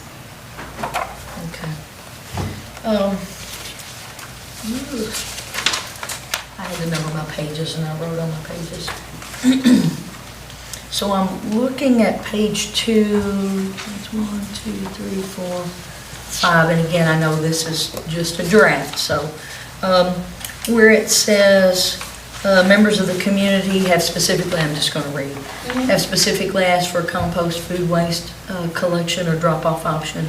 When the public was polled, 59% of residents said they would save food scraps and drop them off at a facility in the county. Can you talk a little more about that polling process? Because to get 59% of the residents, and I'm assuming residents of the county, that's a phenomenal number. That's like 30,000 people responding. So we've got to, so how do we do that? Because on the Lakeview Park survey, we didn't get 30,000 people. Yeah. So how did you get 30,000 people to respond? No, it only, I think, around 50 people answered the Sorry. survey. Maybe I misinterpreted how this is. No, you're fine. Because it said 59% of residents. So when it's talking about Franklin County residents, 59% would be about, doing math, sitting here doing math. Yeah, it'd be 30,000. It'd be about that. something. Yeah. It'd be about that. Yeah, So I was like, man, that's awesome. If we need to figure out how to do that. I need to add 59% of residents polled, or like specified in there, so thank you for bringing that up. But a couple of community churches and a couple of community organizations shared the survey, and it was going around on social media, and there was a paper form with a QR code. And I was pretty surprised at the amount of feedback of people saying, I love the idea, would I really save my food scraps and bring it somewhere? Probably not. So I did value the feedback of honesty. It's not like we're getting 100% of people saying, yes, great. So I felt like it was kind of an accurate picture of participation. Okay.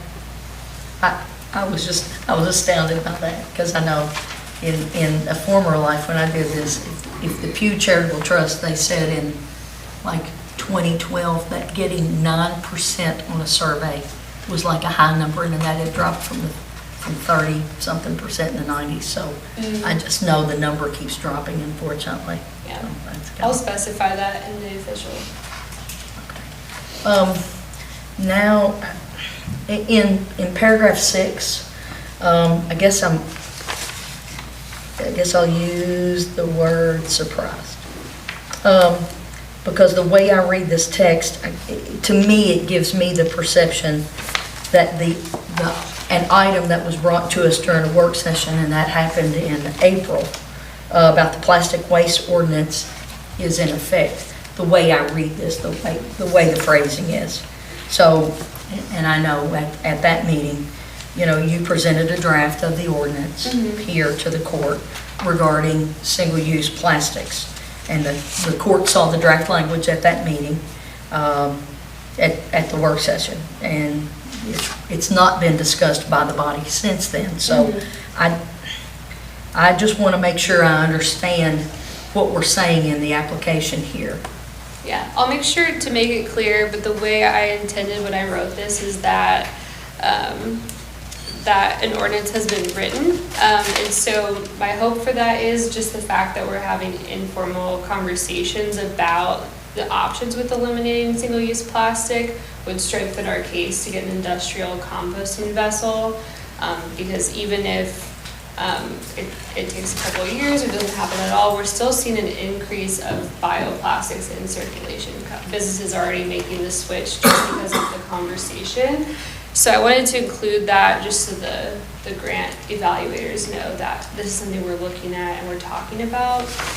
But I'll make sure to really clarify that it hasn't been proposed. The sentence that really stood out in here where it says the community plans to completely switch to compostable paper, and you can read the rest of it, you know what it says. Yeah. But that to me says that we're doing it when we've really not had an in-depth discussion since that first presentation that you brought, and we didn't have the opportunity really to have an in-depth discussion because it was the first time we all saw it.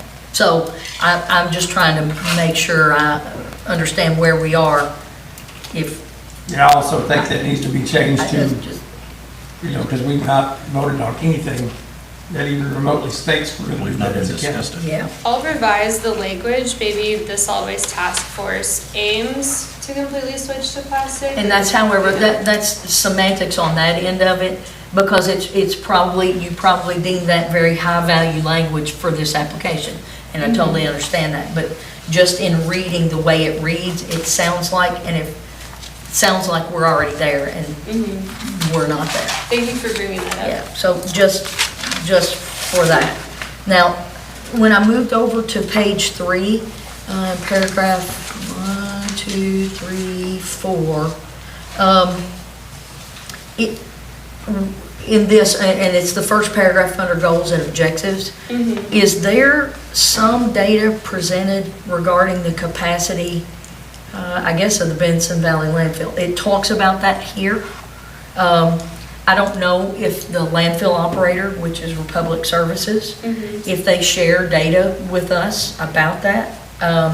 And do they share data with us what constitutes, I guess, what is acceptable waste that is that they accept there? Do they accept everything? And does it come from all points of the globe, or is it contiguous counties, or, because I don't know what drives this number that's in here. And I'm trying, because that would be beneficial for us to know. Neighbors, because I have a section of 151. It's not particular to 2 districts. I have a section of it as well. And I hear from people pretty often out there about their neighboring partner, this business partner. So, yes. The 34 years number is based on the solid waste management plan that was submitted in 2022. So that's like a formal document. And that was their plan? That is something the solid waste coordinator submits every 5 years. So that's for the time frame of 2023, 2027. That's before I started. Okay. So that was submitted to the Division of Waste Management, and that, in terms of capacity, is what we go by officially. In terms of data from the landfill, I had to do an open records request last month with the Division of Environmental Protection to check and see what counties are bringing in waste and the tonnage. So I don't have that in front of me, but I have those numbers because of the open records request. They have to submit to the state, and then I pulled those. Okay. Squire, could I interject here too? You bring up a very important point that I've been talking with Ally some, but we as a community have a pressing need to somewhat dictate what is allowed in that dump and how much very, very soon. That's where I'm going with this one. Yeah. The host agreement is a whole mess that Ally and I has been working on countless hours trying to figure out for us a way forward, but it's something we need to do very, very soon to dictate exactly what we'll want to allow in this community as multiple dumps continue to close, and, I don't want hazardous waste in the middle of my community, in the middle of my district, and we need to have a pretty in-depth conversation probably very soon about that. So where I was going with that was that regarding like what communities we accept waste from, if there's some kind of volume threshold that, is put on either the communities that send waste here, or we have some kind of volume threshold per quarter or something like that, that helps us maintain a manageable number so we can come up with what is a real number. The types of waste that are accepted, all of those type of things. I think those are, and it sounds like I feel certain that the Solid Waste Task Force, those things are probably on their mind every day. We don't hear from them frequently, so I'm only expressing it based on this paragraph making me think about that as part of this application. Those are conversations that are upcoming. I'm still getting information from the State Division of Waste Management on a few things, but in terms of regulating tonnage and types of waste, that's the purpose of a host agreement. And so we've been working to see what our options are in terms of drafting that document. But Republic needs to come to the table. We need to send them our host agreement, and there's just a lot of meetings going forward that we need to have about that. That's a good thing. That's a good thing. And Ally, I don't think it's been made public in any way, but it has through your application here that we have a request currently for Lexington's trash to come to this community. I want the public to frankly know that 500 tons per day is being requested to come from Lexington and fill up our landfill. And currently we don't have restrictions in place that I would like to see for the volume or the types of trash that we are going to start accepting. So it's the first time, I guess, that's been maybe publicly acknowledged is in this document here. Yes, it is. So far, they're not bringing additional waste into our community. I wanted to include that is something they're wanting to do in this application, to showcase the need for any sort of landfill diversion projects. Completely understand, and I had that, which is why I asked everybody to go ahead and say whatever your comments are, because there are a few like that, and I appreciate you bringing that forth in this document. Like I said when I started, there is a lot of good information in this proposal for us to all think about as we move forward here with not only with this application, but many other things. So I was pleased to see a lot of the data in here. Okay. Really, really pleased. Great. Once we finish it up, it's up to like 16 pages now, so once we finish it up, I can share with magistrates via email. So, do you want me to stop and you want to go? And I don't want you to stop. Okay. I just have a kind of alluded to a while ago, but there was a lawsuit between Huntington Woods Association and that landfill, which established a perimeter of how far away the waste would come from. Have you ever seen that? Yep. And so it's restricted to what, 75 miles? My understanding of that case is that the host agreement in 1999, maybe 2000, got thrown out by the state Supreme Court because of it not going out for bid. So we have no formal host agreement in place since. Well, I thought it was a settlement on a lawsuit that restricted that between Huntington Woods and the landfill. No, it didn't involve the Supreme Court and the host agreement at all. From my understanding, the case was Huntington Woods and the Fiscal Court, and it went to the state Supreme Court about the validity of the host agreement. And then because of that case, the host agreement was thrown out as invalid by the state Supreme Court. Squire, you've probably been in that neighborhood since then. Do you have any documentation or anything that you could maybe share with Ally? Well, I know that there was a settlement. I know that there was a cash payment to Huntington Woods subdivision over that. I also know there's some other benefits. Kind of set like hours of operation and things like that. Hours of operation, the value I of remember homes. hearing about that. And then also, in that settlement was a limitation on how far away that could come from, but I don't know what that had to do with the host agreement. Yep. It's very in the weeds, yes. I'll look for anything. If that was thrown out, we gotta pay them back all we got from it out of that, so. I'll look for anything that with the settlement that specifies hours of operation or anything about waste, Vicky? counties. I haven't seen that yet, so I'll check for that. I don't think that they're allowed to run, we have made a deal, handshake deal with them because they wanted to run longer, but they wasn't supposed to start until 7. Can't run after dark at all, at night.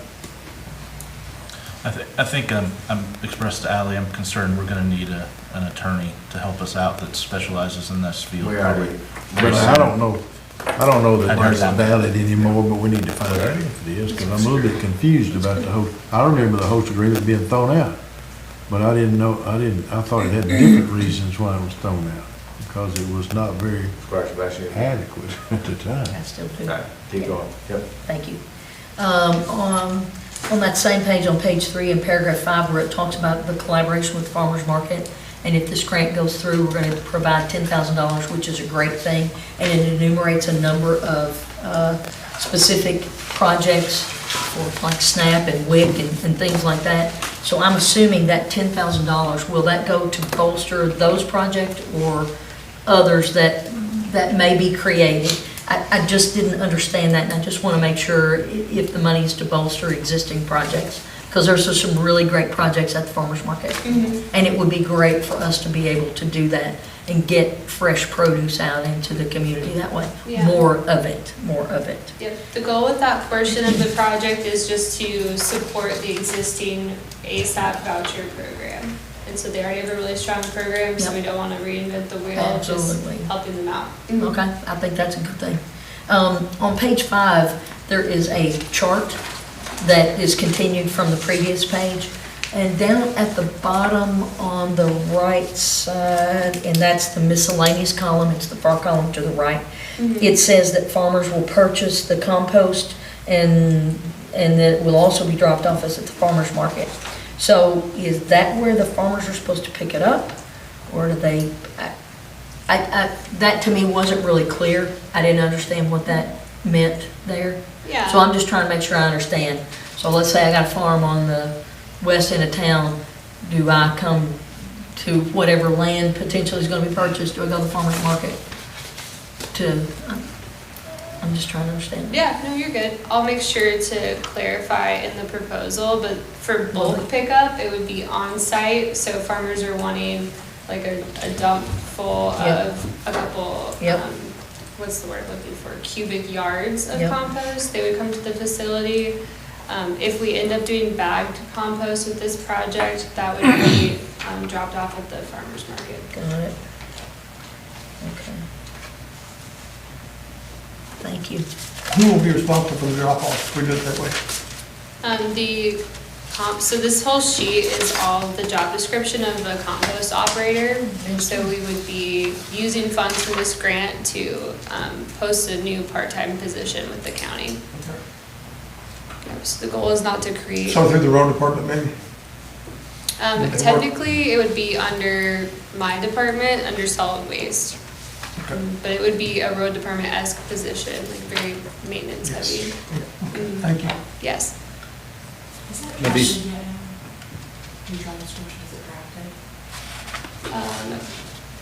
No, I'll get with you on that. 3 days a week?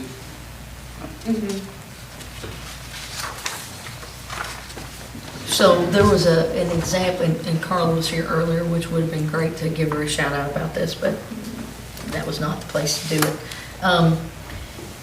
At the senior center, people can come and basically shop for free for food to supplement what they already have. And I've seen so many seniors walk through there with fresh vegetables, and the problem is they don't know how to prepare. So I'm assuming we are going to work with Carla, because Carla's out there a lot, and the extension service to help people understand how to prepare this fresh food. Because you give somebody an eggplant, if they've never worked with an eggplant, they're taking it home and it's going to sit on the counter. And I'm assuming that that is going to be a really strong, them and the health department, some of the other partners that are enumerated in here, that there will be a kind of a blown out section, because I don't know if it's page limited. You know, when I did them, they'd page limit your grants and they tell you margins, because they're looking at ways to throw out 50 applications so they don't have to read through them. Tammy knows that. So I don't know if there are ways to talk more about that kind of thing, about the benefit, because it's something that we might be able to use that data later here to talk about the good that we're extending through Franklin County. Yeah. Because I think there's some good objectives that are in this, absolutely some good objectives. Thank you. Today I actually I added in there that the farmer's market would be providing educational resources on fresh food preparation and nutrition. Yeah, it's a good thing. I mean, those things are a good thing, and connecting with the health department because they have a program about that, and extension service, like, all those may be able to do something really great. But you know all that already. No, yeah, it's exciting. In the objectives, it talks about on page 6, how much land are we anticipating to be needed for this scrap food compost facility? I never saw that detail in here anywhere, and I don't know if we know yet. Do we know? Do we have an idea? I've since added 2 to 10 acres. Okay. So that's in the current draft. Okay. We don't have a specific site in mind yet, but luckily that wasn't a prerequisite to apply. Just the amount? Okay. And then I guess one of the last things I've got is on page 12 and what we're looking at. Is there some expectation that grant funds are going to fund 100% of this effort going forward, or the county needs to set aside a portion of funds? We need to start thinking about that as we budget, if we're fortunate enough to get this. Yes. Because I don't know what plans are in place. If we don't get the grant past 2027, we need to start thinking about that now. It's in section 6, self-sustainability. Yep, there was, yes, that should be on, it was on page 12 in this. Okay, And it gotcha. talks a little bit about that. Okay. It's more detailed, the draft is now, but Okay. the goal is that every year after this project is over, it's 2 years from the USDA of funding, and then moving forward, I would apply for funds to maintain this facility and keep the operator through the Kentucky State Composting Grant. They've been really generous with us in the past. We got the grapple truck through them. And so I think there's a lot of funding available with the state. And so every year with the state, I'm going to apply for whatever we need with this facility through the state grant. Okay. The goal is to not have it be a county budget line item. That's great.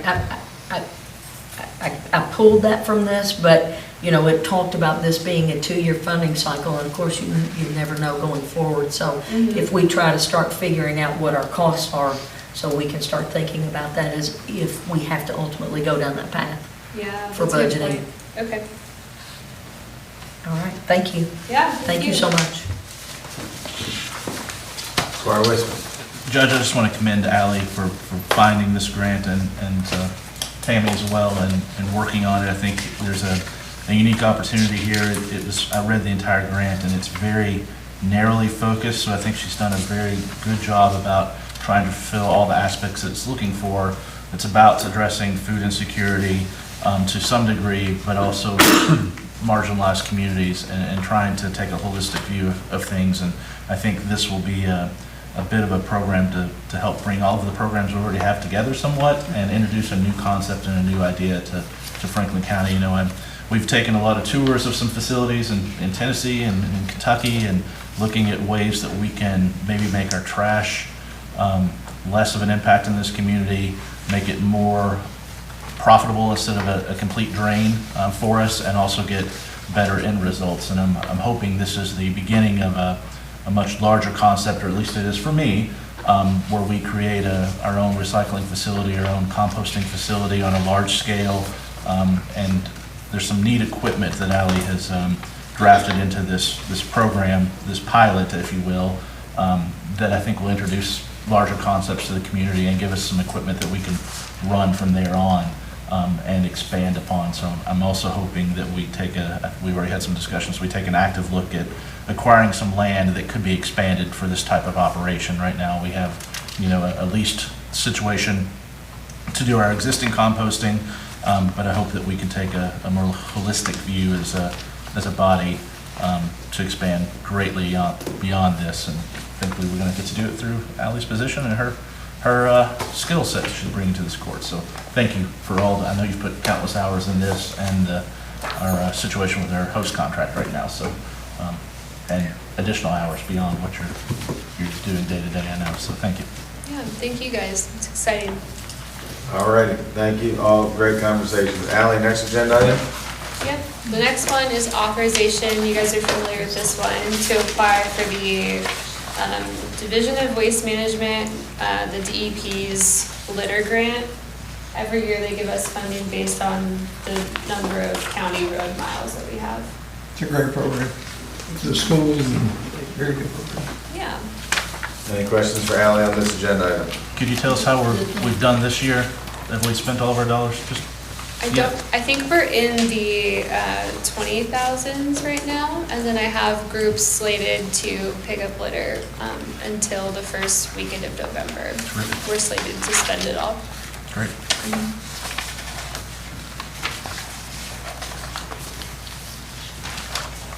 All right. Ally, thank you. Thank you guys. Well done. Thank you so much. Yep. Yes. Alrighty. That was. Good evening, Tammy. How are you doing tonight? Doing well, thank you. Good. Thanks for being with us. This is an authorization to apply for the Kentucky American Water Firefighting Support Grant for financial assistance to purchase an electric vehicle safety tool. This tool will disable electric vehicles during emergencies. It can be difficult for first responders to determine whether an electric vehicle is running or not. This tool will take them through a process where they can safely turn off all the necessary electronics. Question on this agenda item? Tammy. All right, seeing none, let's keep going. This is an authorization to apply for Norfolk Southern's Safety First Grant for 3 fire department personnel to travel to Wisconsin to receive FEMA-approved 80-hour structural collapse technician training and to test for certification. For the past 8 years in Kentucky, on average, there have been 2 disasters per year, so this training would be of great benefit not only to Franklin County but to our region. Additional funds needed for things such as gas will come from the fire department's budget. Sebastian. Yep, just a quick question, and you may know this, Chief, you may be able to answer this, and thank you, Judge. Should the county not receive this grant, will the fire department request to send staff anyway and utilize something out of their budget? We don't have the funds in this year's budget. Yeah, I was talking with Emergency Management Director Kenny today. He said that there may be another option as well if we didn't fall through, if this grant fell through for some reason. Yep. I'm hoping we'll be successful with it. I believe the city utilized this grant to send some of their people for the same training last year, I believe it was, so we just kind of mirrored that, so. They're a great resource. Yeah, I didn't recall us having anything in there, but certainly within your budget, if there's something that you need, you can switch line items and do certain things. I just didn't know if there was a thought about that, if you felt that it was that much of a need if we didn't get the grant, that you may be looking at doing that to send somebody, or wait until next year. Just didn't know. Thank you. Any other questions on this item? For Tammy or Chief? Okay, one more, Tammy? Yep. This is an authorization to apply for the CSX Pride in Service Grant to fund the removal of the fire department's current foam, properly dispose of it and replace it with a newer, safer foam. The estimated cost to do all of that is approximately $20,000. If we could get rid of the catcher from this foam, I think it's 100% go. Absolutely, that's great. Yep. Absolutely. We just found through some research, some foams that have come out that are more rated for the alcohol in the Squire area. So that's always been the hang-up. We have so much alcohol in the community, we still had to have something that can battle those. Yep. Great. Sadly, we've seen it come into play. Tammy, thank you very much. Sadly. Hey, Chief, before you get started, I was just curious if Squire Tanner's been out riding around anymore since the last trip. I haven't got any phone calls. Squire Tanner, you been out on the fire truck lately? Not lately, I lost my hat. I still have the Get pink you one. No, you did. I'll bring you the pink one. He wears it when he sits. All right, go ahead, Chief. So this item is authorization to award a bid for fire department education equipment. This was in this year's budget, and we were trying to get ahead of the curve. We got a new engine supposed to arrive this fall. This is going to be utilized to outfit that engine. That, the bid did fall within the amount we expected for budget. Questions for Chief on this one? Yeah, I'm Chief. curious, go ahead, Scott. Sorry, there was the single battery tool service for an additional 510, but it doesn't reflect that in the purchase desire. Correct. So, I something- contacted the vendor, and in their warranty, the bid described if there is a service that is required to maintain warranties. The vendor said that that was not a required service, he just felt that he would add that in there to show what annual service would be. Thanks. Chief, do y'all have anything similar to this now? I mean, I'm assuming this is because it's kind of. We do, that's kind of the way the grant, or the bids were written, because we already have these tools. We want to make sure everything we have is interchangeable, interoperable. Perfect. The day I retired, they went to all this light stuff. Is that right? Everybody to get out of there. Yeah. All right, Chief, thank you. All righty, Tina. How's Tina doing tonight? Fantastic. How's the court doing? We're doing well, thank you. Better if you brought some tacos. I feel you, yes. I agree. Got some cookies. Still some. All righty, what do you have in front of us tonight? Yes, Dewey and Candace Woods are requesting an approval of a zone map amendment from rural residential RR to rural residential B district RB for a 0.759 acre property located at 110, 112 Waukegan Drive. The tract is more specifically identified as PVA map number 049-20-03-002.00 and 049-20-03-002.01. The Planning Commission did recommend approval of this request. Whose area is this in? Richard. Okay, Squire Tanner, have you got any calls, or do you have any? I have no calls concerning this rezone at all, not one. Squire Sebastian. Thank you, Judge. Thank you for being with us. And I want to lavish praise on your supervisor for kind of spreading the wealth to everybody so that staff can demonstrate how great a job they do at their jobs. Thank you so much. So it appears from reading this that the health department, as a member of the team, shared a recommendation for 112 Waukegan to connect to the Frankfurt City Sewer. Okay, so is the staff recommendation kind of predicated on that? Because right now there's that issue with. Hold on before you answer. Do you know if that was part of the record before? It is part of the record. It's in here. And so. It's okay. Yeah, I'm not So trying to get if anybody in trouble If it's here. part of the record, if you want to say that that was part of the record, that would probably be I the most didn't, prudent thing and to you do as know, I opposed to write having down potential stuff testing. on what page everything's on, and that's the one thing I didn't write down on page 14B. These P and Z things tend to get us in trouble. They do.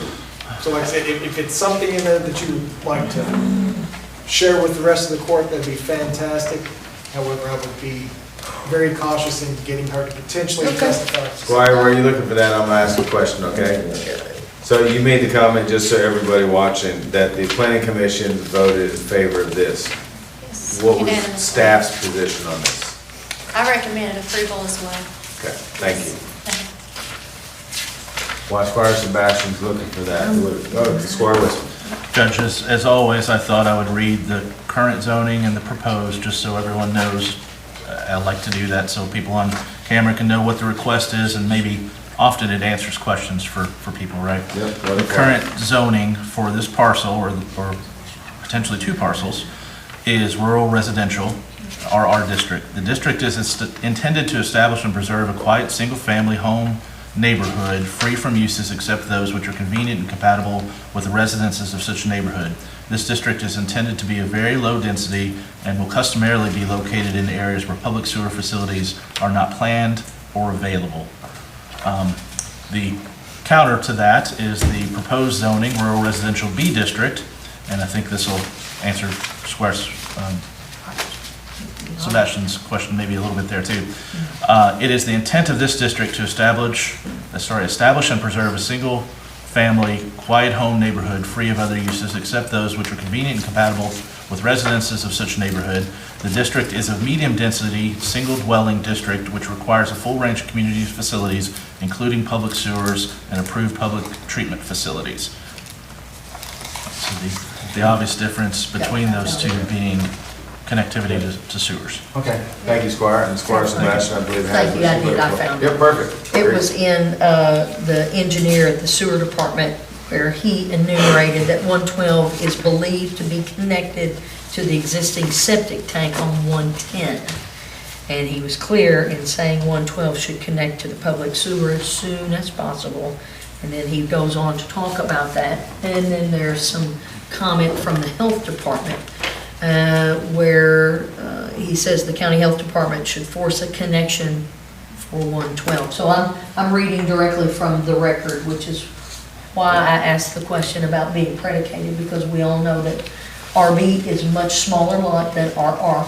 We're all clear on why it's going from RR to RB. But there's some data in here that specifies some actions to happen based on them having a joint connection to a septic tank, which is, we all know, is a no-no. I'm sure that could be rectified in the development plan stage. Yep. This is a hearing, well, this is for the rezoning. Yeah. Okay, so, yeah. The zoning requires it. Yeah, it's gonna I'm happen. hesitant to say much about it. That's why I said it's gonna be Yeah. predicated on that, because that, to me, is the linchpin of the whole thing, based on what's in the report here. Well, I'm just bringing items that are in the record out into the public so that we're all clear on the why. Any other questions for Tina on this agenda item? Afraid to ask anything, but I don't need to. Tina, thank you very much. Thank you so much. Y'all have a good evening. I guess the question would be, is this one in which the court wants to have a hearing on, or base it on the record? Finding the facts is it's. Well, I'm just saying up or down, does the court want to have their own hearing? Or is it a situation where they want to base it off the records of the planning and zoning commission? Squire Taylor, what's your I thought just on that, think because we it's need your to move district? forward without a hearing today. We're good. Sure. Okay. Yeah, I'm If that's the absolutely will of the sure. court, then I think agree that's with what you. Yep, really needs to be. perfect. And this would be a first reading, I agree that it's fairly cut and dry. One. Judge, can I make a comment sort of related to this, but it makes me think, I was reading this and looking at the zoning, and maybe this is a bit of new business, but it seems this whole subdivision that's right there was developed prior to our zoning code, and maybe we need to think about the zoning. This sort of brings some things to light in our comprehensive update, if it hasn't been. I'd just like to ask staff to maybe look at that now that you've had fresh eyes on a similar situation that may have impact on the larger neighborhood. So, Sure. Tina, great job, thank you. Thank you so much. Okay. Thank you. Alrighty, next we have Amy. How you doing this evening, Amy? Great. Good, thanks for being here. So if you'll remember, during our budget, we allocated $100,000, the LATCF funds to cover sheriff vehicles. And back in July, the court authorized the purchase of 3 vehicles. There was a remaining balance, and he is asking for that balance to cover siren boxes for those vehicles. man, he's good at using, Forget this one? he's good at using every penny. Yeah. Yep. Alright, next. So the purpose of the next agenda item is to set our 2024 real and personal property and the 2025 motor vehicle and watercraft tax rates. DLG computed a compensating rate of 18.2 cents per $100. This rate will generate the same revenue as last year. By assessing a rate of 18.4 cents per $100, the county can generate an additional $73,175.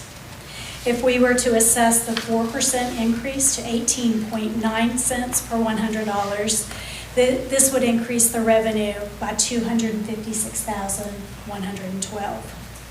The difference between the current rate and the 4% rate is $132,937. I've also included in your packet a history of the tax rates from 2018 to 2023. Thank you, Amy. And before we open that up for any questions, I do want the court to know that we have asked our PVA, Will Rhodes, to join us in the room tonight, because it seems like every time we talk about these things, questions come up about PVA, where it's at, what it's doing, how it's doing it, how the rates are coming in. Will, why don't you go ahead and come up with Amy there for a minute? Amy, if you don't mind. And I know you and I talk all the time, but maybe just kind of let the court know where your office is, how things are going in Franklin County with a lot of what Amy's talking about. Right. Yeah, thanks for having me tonight. So what you all have to set this tax rate, and Amy, correct me if I'm wrong, is about 100 million more than it was the previous year as far as year over year on real property. And what that represents is just the market. That is not any more assessments being done. So watching previous court meetings, I think it was a concern that somebody's going to get hit with a big whopper. You know, I came into office in late November of '23. The tax rates you are seeing, or the assessment on real property, is as of January 1st of '23. So what you have there is kind of, it's just purely market. The quad has not been worked for this tax rate season. It's being worked currently, as well as just seeing some other stuff out there that has been kind of chronically underassessed. So I expect this number for which you to base your tax rate on next year to be larger than what it is now, which in a perfect world would mean a tax reduction. I do want you to keep in mind that legislatively, the homestead exemption is set to come back again before the legislature this coming year. And last time it was about a $6,000 increase per qualifying individual, those 65 and older. So I would dare to say it'd be at least another $6,000 on top of that, which would put it at about $54,000 per homestead exemption. And currently, I believe we've got, I can get you that number, but we do have quite a bit of homestead exemptions. I'm here for any questions. I didn't really have anything prepared per se, but we're got a lot of new stuff going on as far as accessing stuff and doing it more efficiently.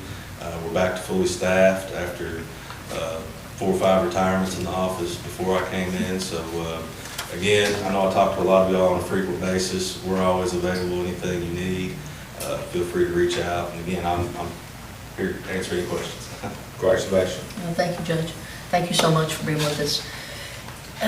Now that we are, the Franklin County government has connected with a provider to come in and do a lot of our processes online, and we have a lot of our P&C processes online, like adding on to homes and that kind of thing. Will you all be able to see that data to assist when you all reassess the quads and that kind of thing? Are you talking about zoning and stuff like that? Yes. Yes, I actually signed a contract last week with who provides our aerials called Eagle View, and I signed on for another contract to do something that's called Change Finder, to where they'll take our old aerials and then match them up with the new aerial, and then any changes to that structure in addition, so on and so forth, that'll be singled out. So we'll be able to find stuff like that. But no, we talked to Tina and Ben and all that, P&Z, permit guys, electric permits. And there's a lot of stuff out there that's not permitted that we don't see until the aerials.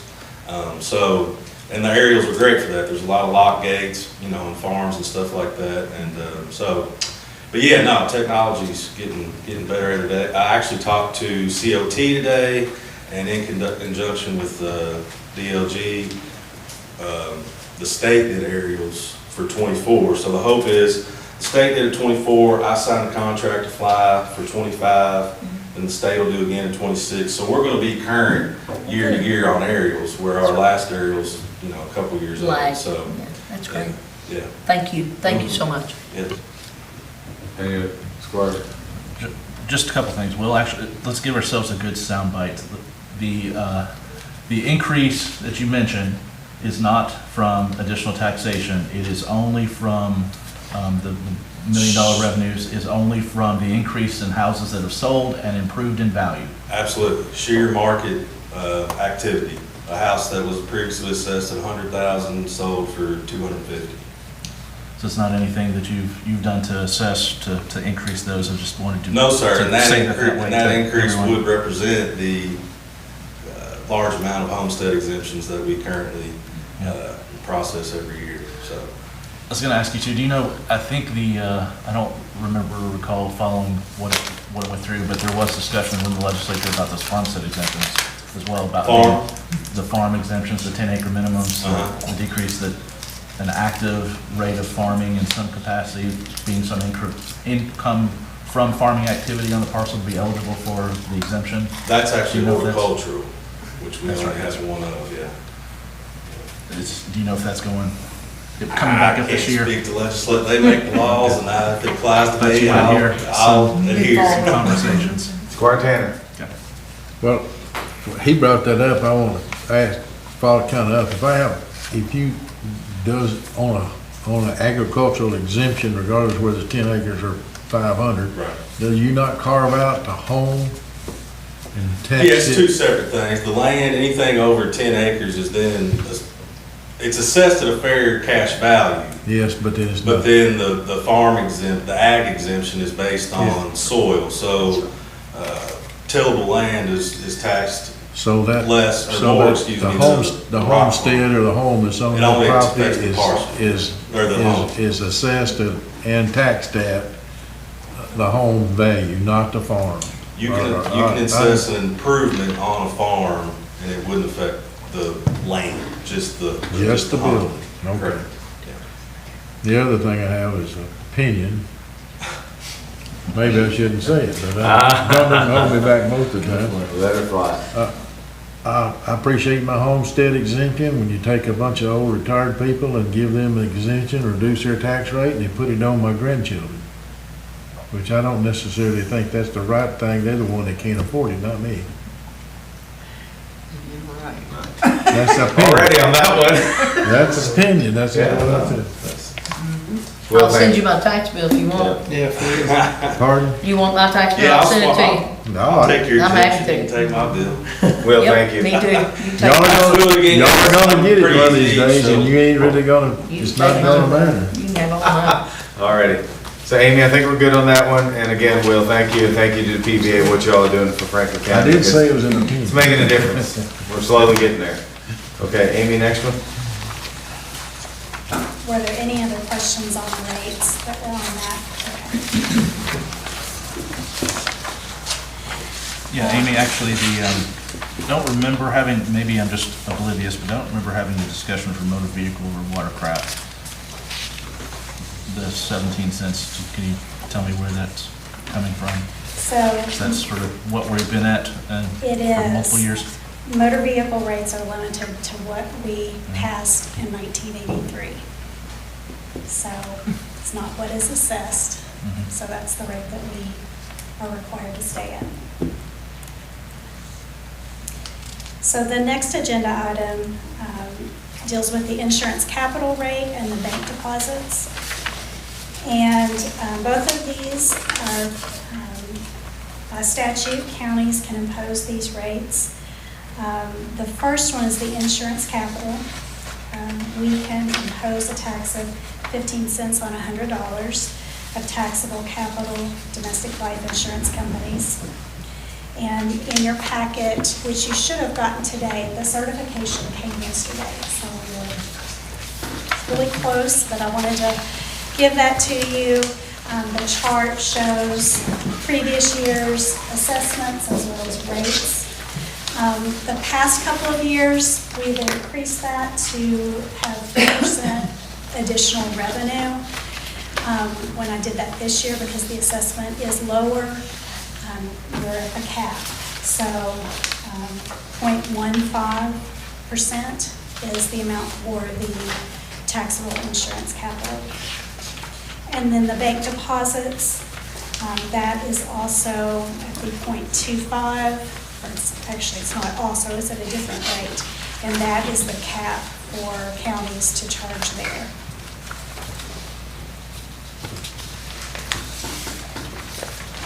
All right, thank you, Amy. Any questions on this agenda item from the court? Quartan? I don't have a question about the tax rate, but, do we approve both these tax rates on the same resolution? 18. I believe so. Okay, thank you.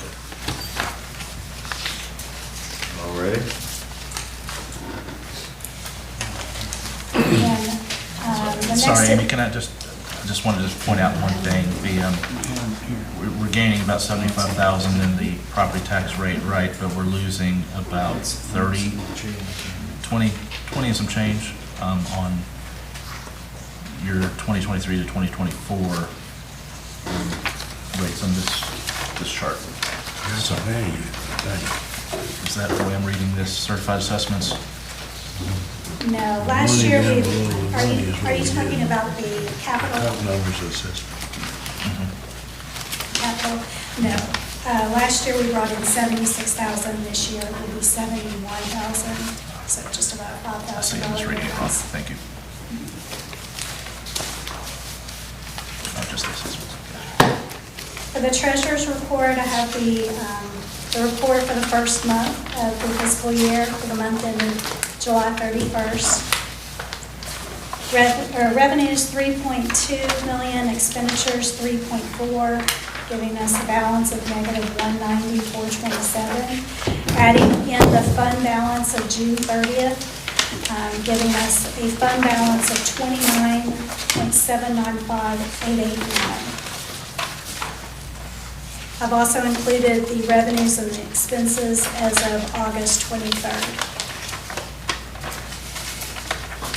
Questions for Amy on the treasurer's report?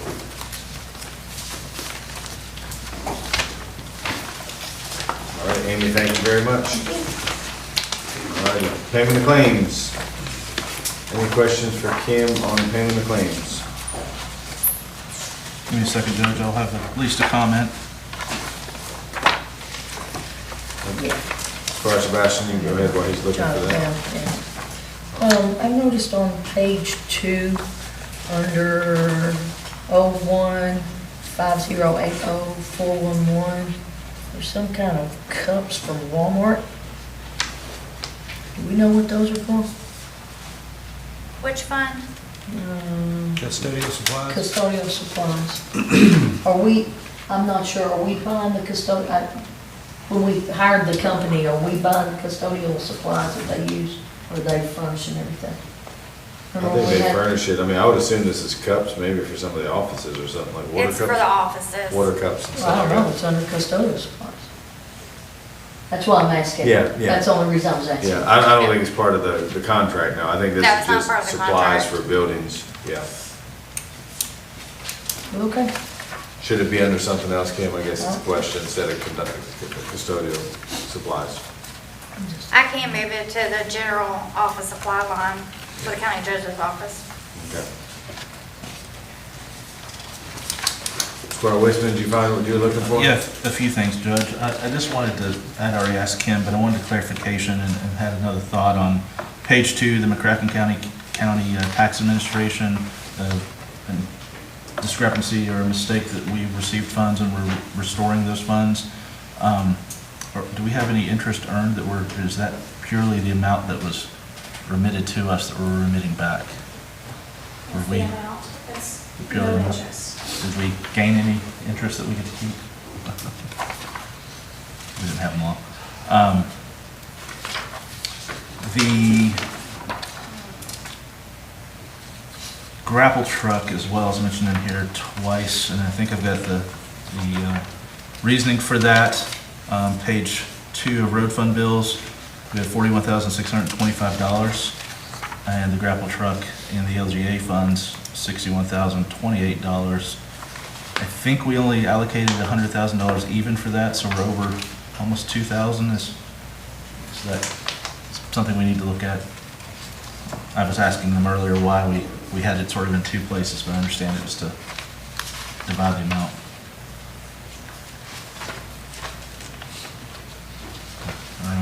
Yeah, no, I mean, I think. Just to mention. Yeah. The jail fund bills, and it was a mistake, but I just wanted to, for everyone's clarification, that any of the items that are just a 3 or 4 digit number, they don't have a decimal point, should all be .00, right, Kim? That it was just Right. And then I was concerned, something came to mind specifically about jail bills, that we have $7,000 worth of uniforms that were bought specifically for the SOAR program, or I think they were bought specifically for the SOAR program. I wish I could ask if they had stayed to inform us, but I was just thinking maybe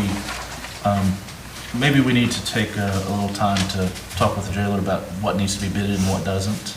It seemed that maybe that would have been an item that probably should have been bid for that program, and it seems that they were made screen printing with items that we purchased. I'm taking it that way, I don't know, I don't have a description here, but I'm just concerned that maybe that should have been something we looked at. And then, On that note, I agree, but we still have to be careful. She's an elected official, so, I think having a conversation as far as, procurement and things like that would be a good thing, but. ultimately, we approve every expenditure still though, so if it's not done properly, we can not approve it, right?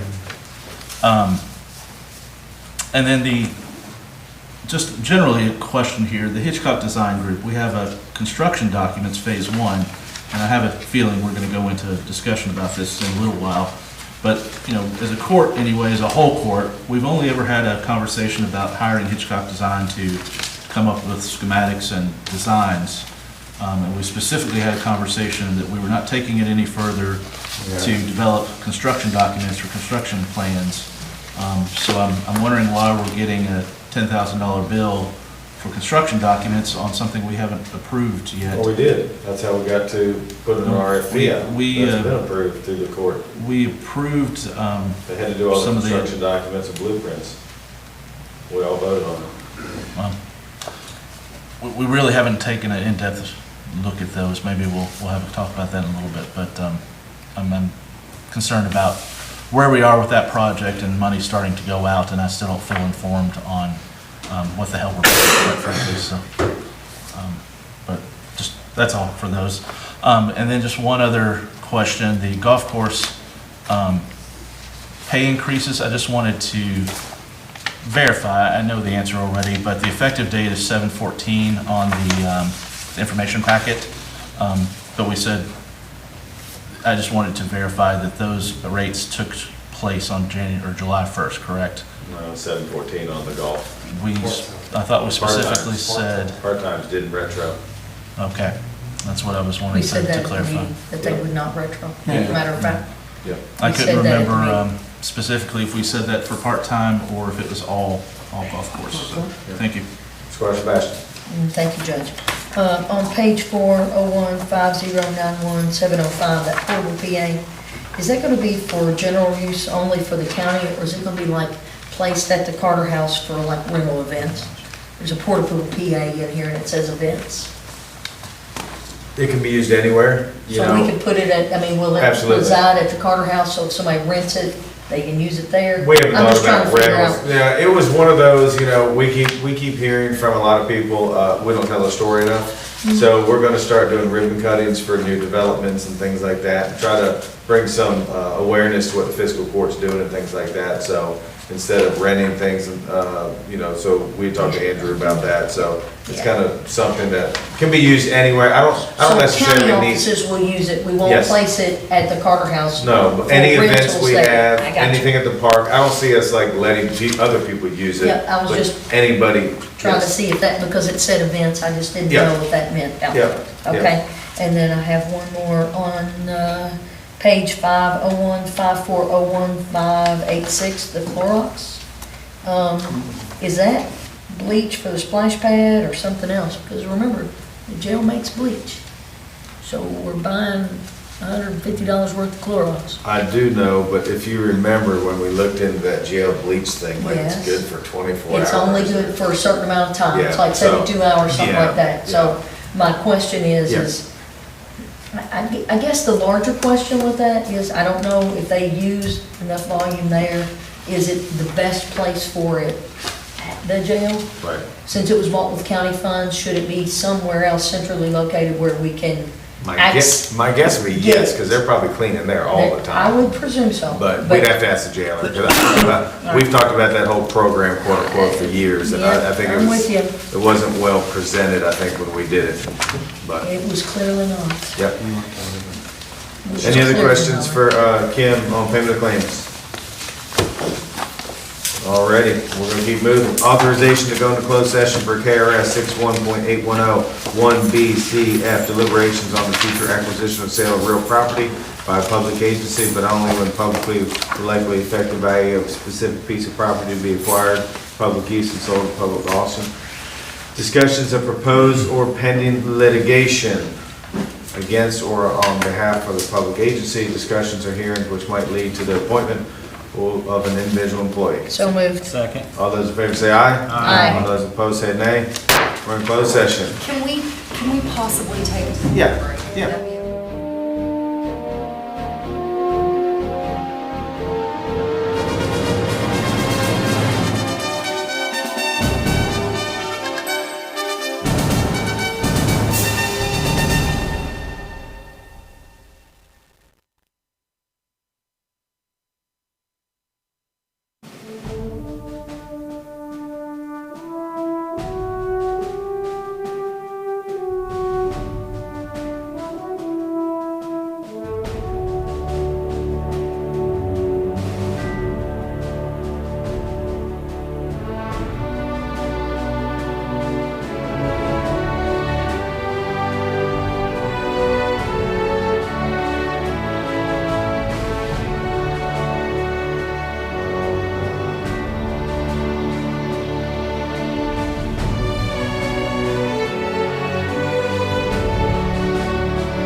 for the sale of 5 distinct areas, areas 1 through 5, located at 67 Buena Vista Drive.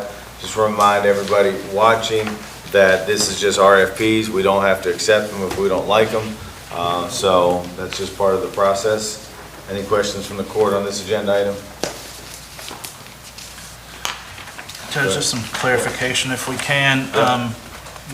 Most of the individual RFPs state the current zoning, and then it goes through criteria for approval and total open space requirements. I'm just wanting to make sure, are we requiring the criteria for approval for that planned zoning area or that land percentage of open space to be part of our terms of review?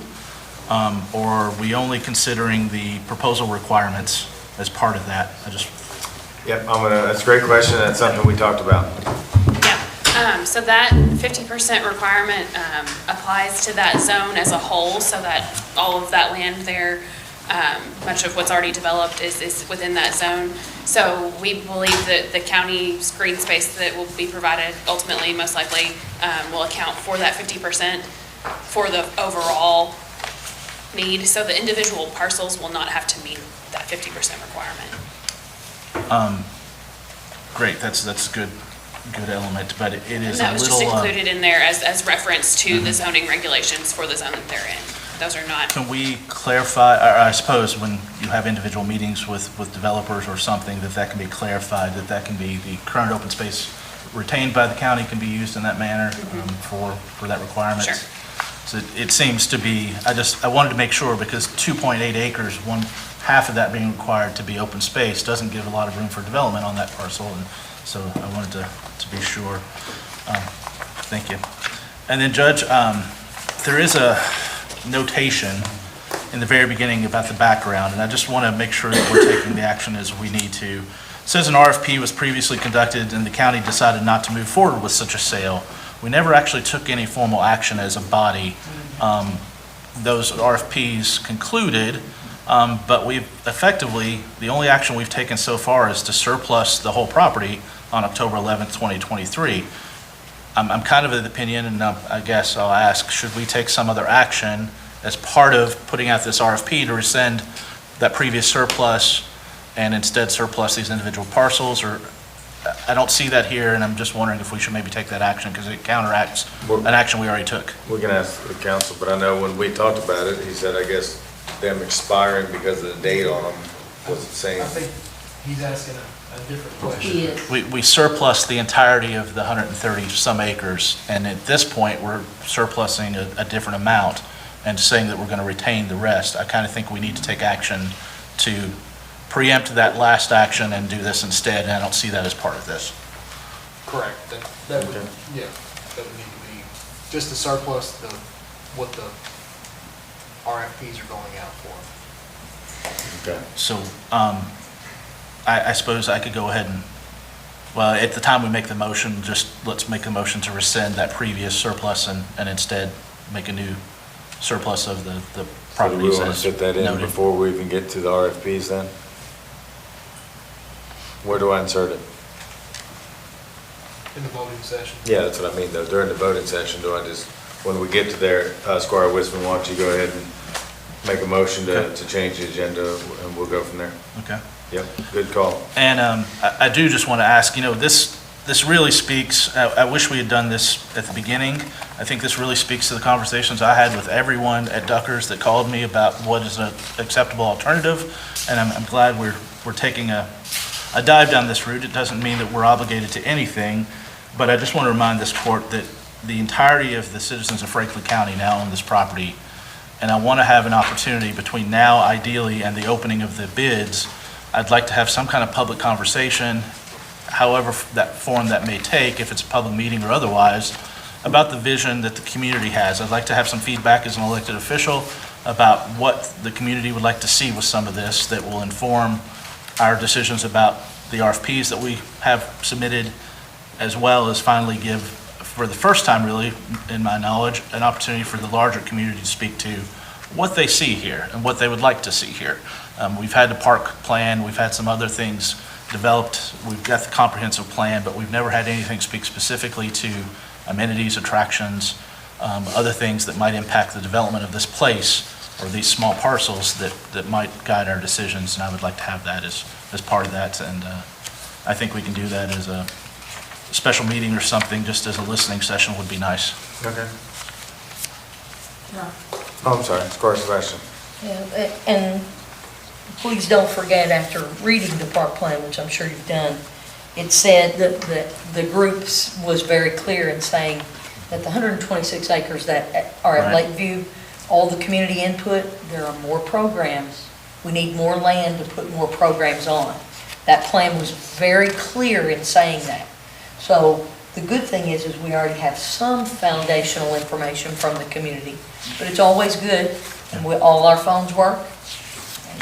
You know, people call us all the time with a variety of things. This is just more for them to call us about because we can utilize that. But it was clear in that original park plan that there's more need than it's going to fit in that one parcel of land. Thank you. And I think that, sorry, Squire, but I think that, as I've said, whatever we develop as park amenities is going to drive the desirability of housing and other things that's developed here. So we really need to have a concurrent development of both of those plans in my mind, even though we probably can't afford to make some of the improvements for quite a while.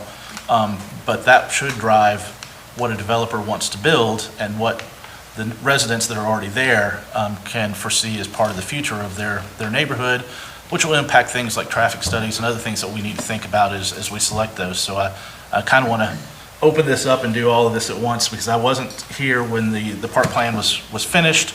I've got, of course, the online component, and I was going to ask actually about getting maybe the individual surveys that were submitted as part of that. I think there was the synopsis of it, but I'd kind of like to read through all those on my own and sort of see those too. And the thing was, it was open for all of us to communicate on it, and I'm hopeful that you, like the rest of us, took the opportunity to weigh in and be part of that initial survey document, so which was important.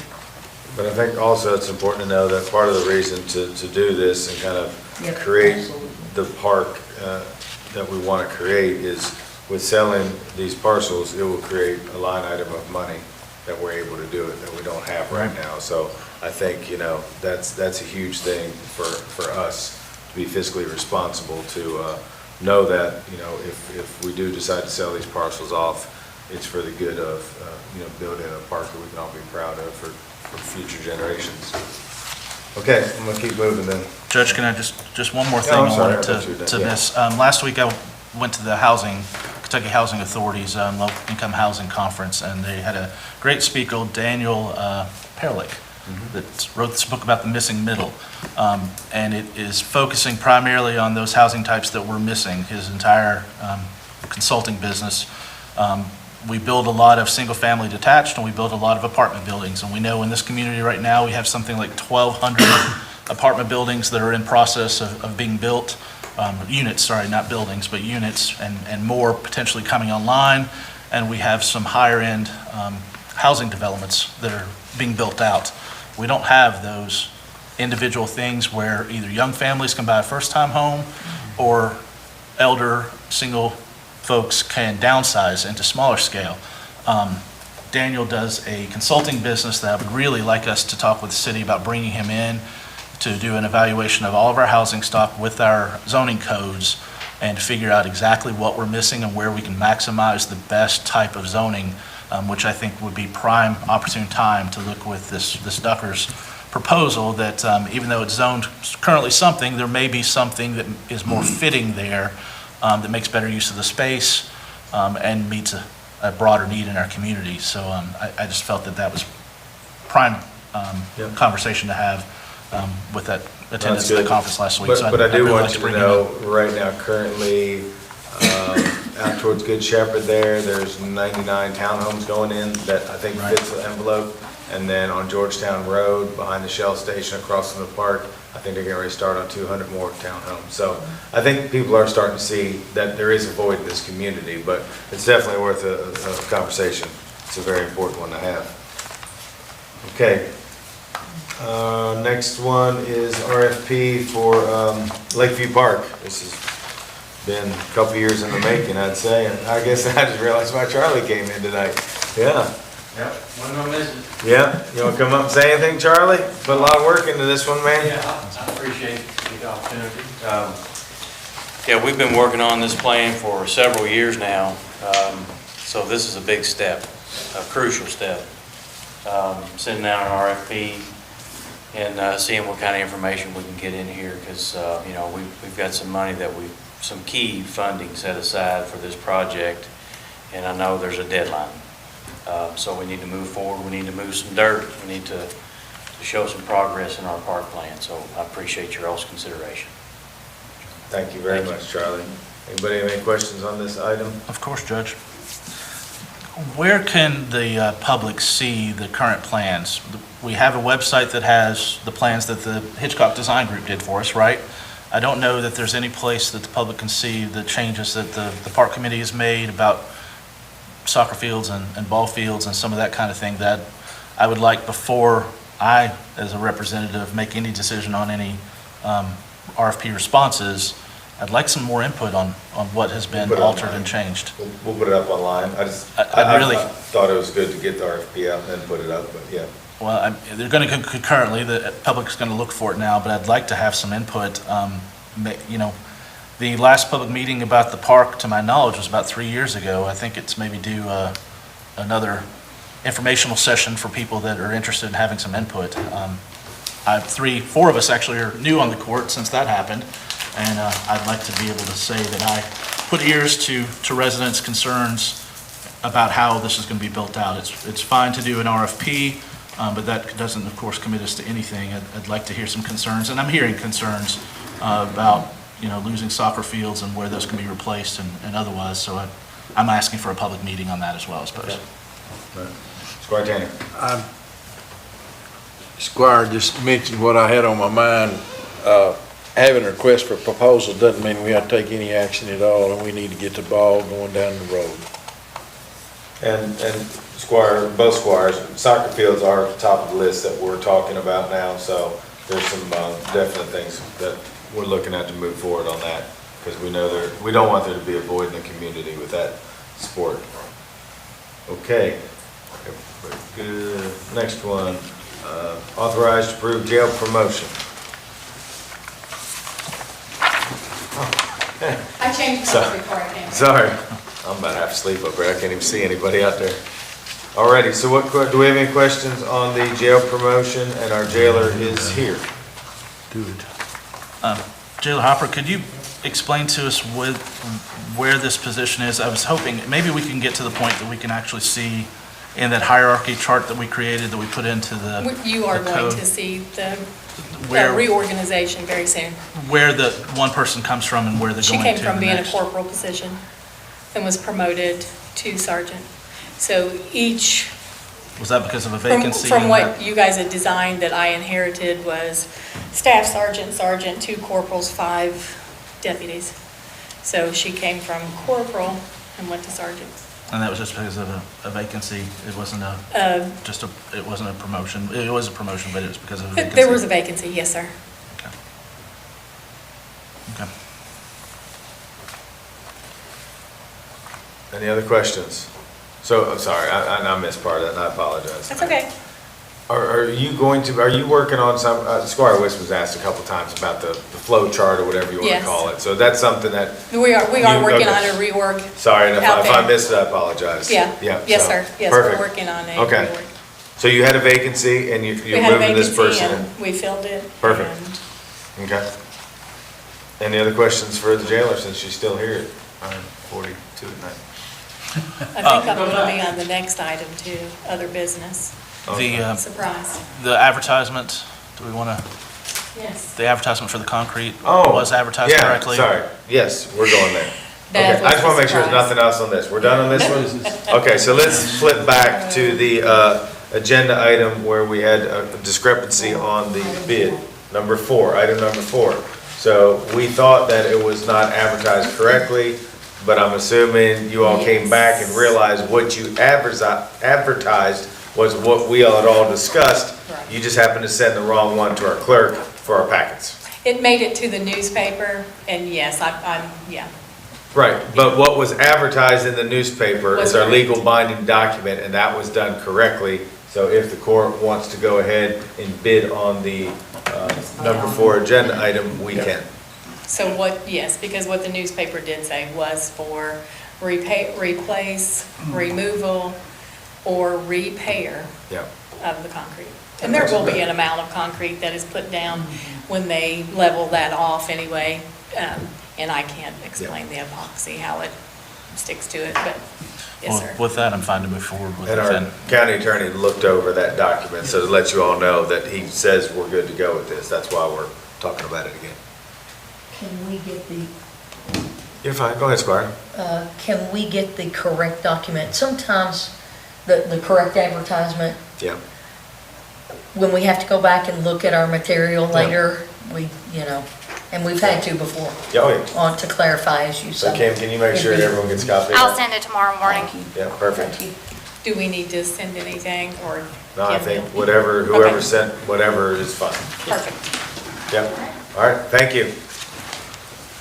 Alrighty, so I guess we're in other business. We just took care of that. Is there any other business? Yeah. Go ahead, Squire.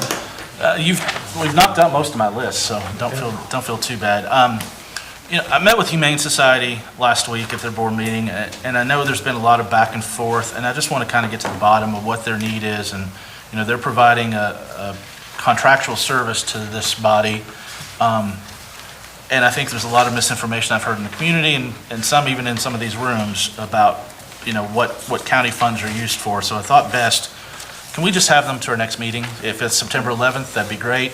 I'll make a motion to that effect, but I'd like for the Humane Society representatives to come and present, what their financial need is. There's changes all around this community that impact budgets and operations, and I think they do a great service for us. They have a fantastic facility we supported, and I'd like for, the information to come directly from the mouth of those that are deciding it about what their need is, and us as a court to make the decision about what level we fund them at then as a whole elected body.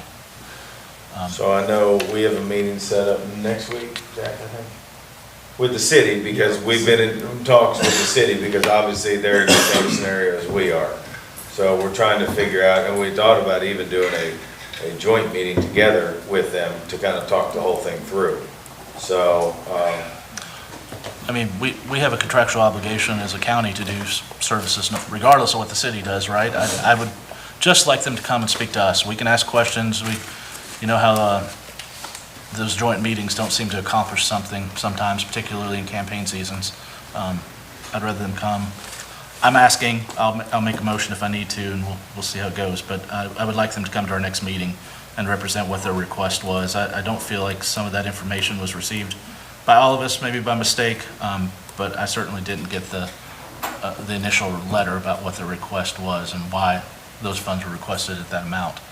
That I'd like to review and debate them. what are the thoughts of the court? I know it's a hot topic, and that's why we were trying to just kind of do it with the city and as a partnership, but what are the thoughts? I don't believe I've seen a formal request from the Humane Society for the fiscal court. We have to deal with a contract between now and October, is that not correct? End of October, End of On that- October? Are they asking for a substantial change in it? $50,000 more. But I'm told, in the meeting, they would just like to sit and have a conversation with us and talk about what their need is and what we can do, and I think we owe them that. And I'm fine with that. the letter that I'm talking about is the one that they said they're going to cut services off to the county by October 1st. I hadn't seen that until a constituent sent it to me actually just recently, so I got some other information today, of course, though. Well, I don't have any problem with them coming, and if they're asking for 50,000 more than what we got budgeted, they're gonna have to make a sale for that. So maybe not just next week, but whenever, sometime.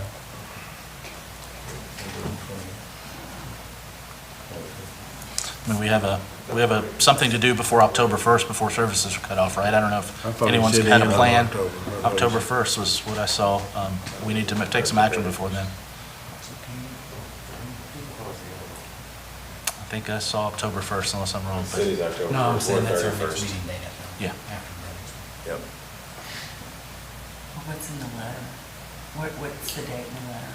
I don't remember. You think it's the first? I think October 1st is, I'm positive October 1st is the date that they were cutting off services from serving the county's needs. Has anybody else so- seen this?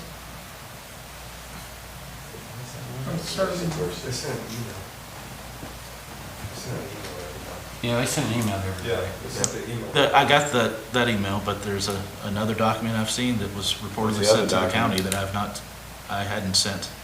I'll have to go back and find it, but it was effectively that they were not going to provide services. It was sent July 1st. They were not going to provide services to the county anymore, October 1st on. So we're already, almost 2 months since it was sent to us, and I hadn't seen it. Well, and I was invited out this past week and went and watched a couple of surgeries and did stuff like that. It was really interesting, and I think what I learned from that is that, I think there was a mistake made when someone said, we're not going to ask for any more. I think that was a mistake. And I don't think you can say that because you're providing a service. It's not a charity. You know what I mean? They are providing a service to us that we have to have. So I think having them come and explain more about why they need $50,000 extra would be really helpful to me. Because we need this service. I mean, we can't, what are we going to do without it? We're not going to get it for cheaper, I don't think, anywhere else. I don't know. But I think it's something to hear. And maybe this is a question for the county attorney. In the KRS, what is the county responsible for? So I think there's a differentiation between what the county is responsible for and what. And I can have exactly what that is for I don't have the KRS sitting directly in front of me. Yeah, Human Society goes way But the above. surgeries and those types of things are not what's covered under that KRS. All right. Okay. And so there is a differentiation in what the services they are providing and what And is what we have actually to pay. by statute that we have to do. All right. And so if you all would like me to get that together, I can definitely bring that to the I next. think that would be helpful because I think there is a legal responsibility. Correct. And then there is desire to do more than the legal responsibility elsewhere. I think Sounds that like. would be an accurate description. All right, thank you. The legal responsibility is not where we need to be, in my opinion. Absolutely, agreed. It's up to us to We decide just that. need to see what it is, because as we all know, we weigh human services, and we are responsible for protections to persons and property. And that's what we do Well, with everybody's tax dollars. you can debate a long time, we debated long enough, so I don't want to go down that road yet, but I can. Eric, do you have more on your list there? Just, let me just say, the letter was dated July 2nd, sent to the fiscal court here at this address. Says that because a new agreement has not been entered into, that they will not provide, they intend to provide notice that as of October 1st, 2024, the services and resources, including but not limited to the facility use for dogs and cats for Franklin County, resources such as animal control or the Franklin County Sheriff's Department will be terminated, and a couple other paragraphs. So, I hadn't seen that, and I was concerned we're 2 months past when that was sent, and I don't know if we have a You solution. said it went to the fiscal court, you didn't get it? I did not get that, no, not until someone sent it to me. I don't remember receiving it. Oh, that letter. That was actually sitting on our desk when we came into a meeting. I remember it now. I remember some of it. Okay.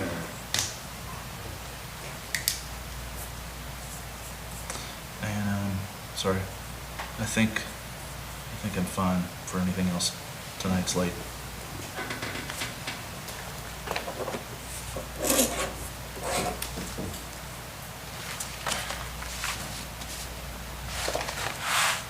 Are we good to go in the voting session? Alrighty. Clerk, please call roll.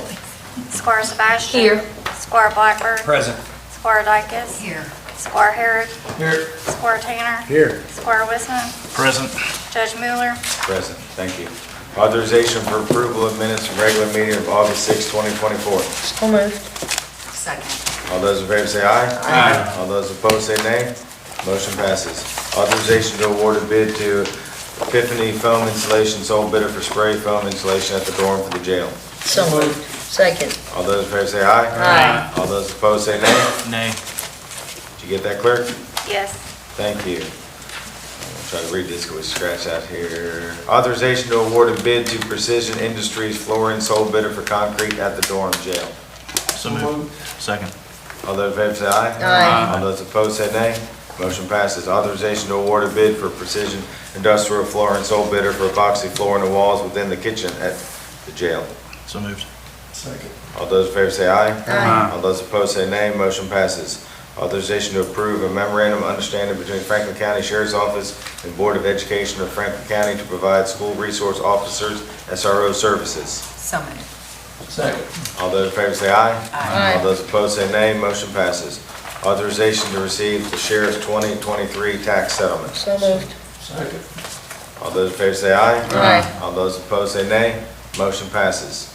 Or we rewrote this next one per the transportation guys. So authorization to approve a resolution approving projects recommended by District 5 maintenance staff of the Kentucky Transportation Cabinet for the 2024-2025 rural secondary program. So moved. Second. All those in favor say aye. Aye. All those opposed say nay. Motion passes. And again, I want to thank those guys for everything they do and girls for helping our roadways here in Franklin County. Authorization to approve a resolution authorizing the filing of an application for a composting and food waste reduction pilot program with the United States Department of Agriculture Office of Urban Agriculture and Innovative Production. So moved. Judge, can I have a point of order here Okay. before we move in further with that? I know there were some things that we discussed tonight about clarity, so we want to make sure that those items are very clear in there, because there's some, all right. Yep. Just want to be sure about that. Yep. I had a first, do I have a second? Second. All those in favor say aye. Aye. All those opposed say nay. Motion With passes. the items Yes, clarified. with the items clarified. Judge, can I just think, we had about a dozen people that have signed on to support that grant in some capacity, donating time and hours. Yep. I just want to thank all of them. It's pretty extensive that we've been working over the last couple of weeks with Ally to get enough people. Yeah, it's tied up everybody in that from thing. extension to soil conservation to some people at the city, so yeah, it's Yeah. definitely a team effort for the whole community. Authorization to approve a resolution authorizing the filing of an application with the Kentucky Energy and Environmental Cabinet Division of Waste Management for 2025 litter abatement grant funding. So moved. Second. All those in favor say aye. Aye. All those opposed say nay. Motion passes. Authorization to approve a resolution authorizing the filing of an application to Kentucky American Water Firefighting Support Grant Program for the Franklin County Fire Department. So So moved. moved. Second. All those in favor say aye. Aye. All those opposed say nay. Motion passes. Authorization to approve a resolution authorizing the filing of an application to Norfolk Southern Safety First Grant Program for the Franklin County Fire Department. So moved. Second. All those in favor say aye. Aye. All those opposed say nay. Motion passes. They'll run here.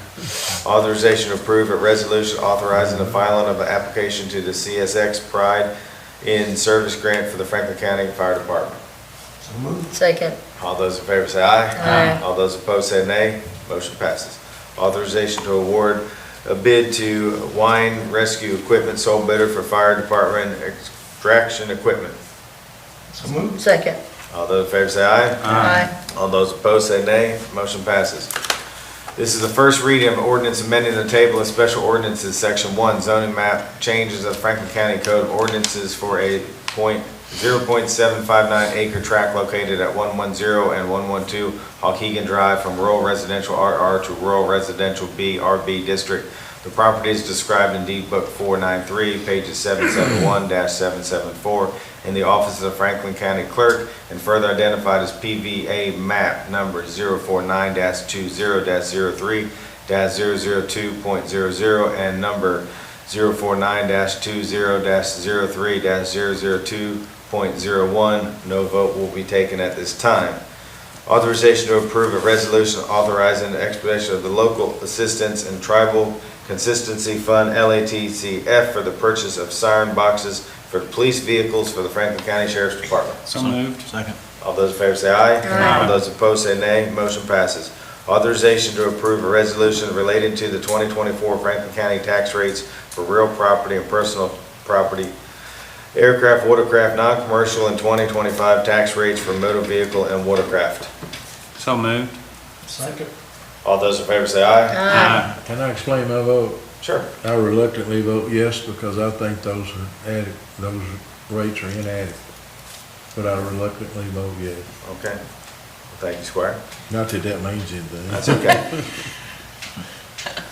Authorization to approve a resolution relating to 2024 Franklin County tax rate of insurance, capital, and bank deposits to be used for general government. So moved. Second.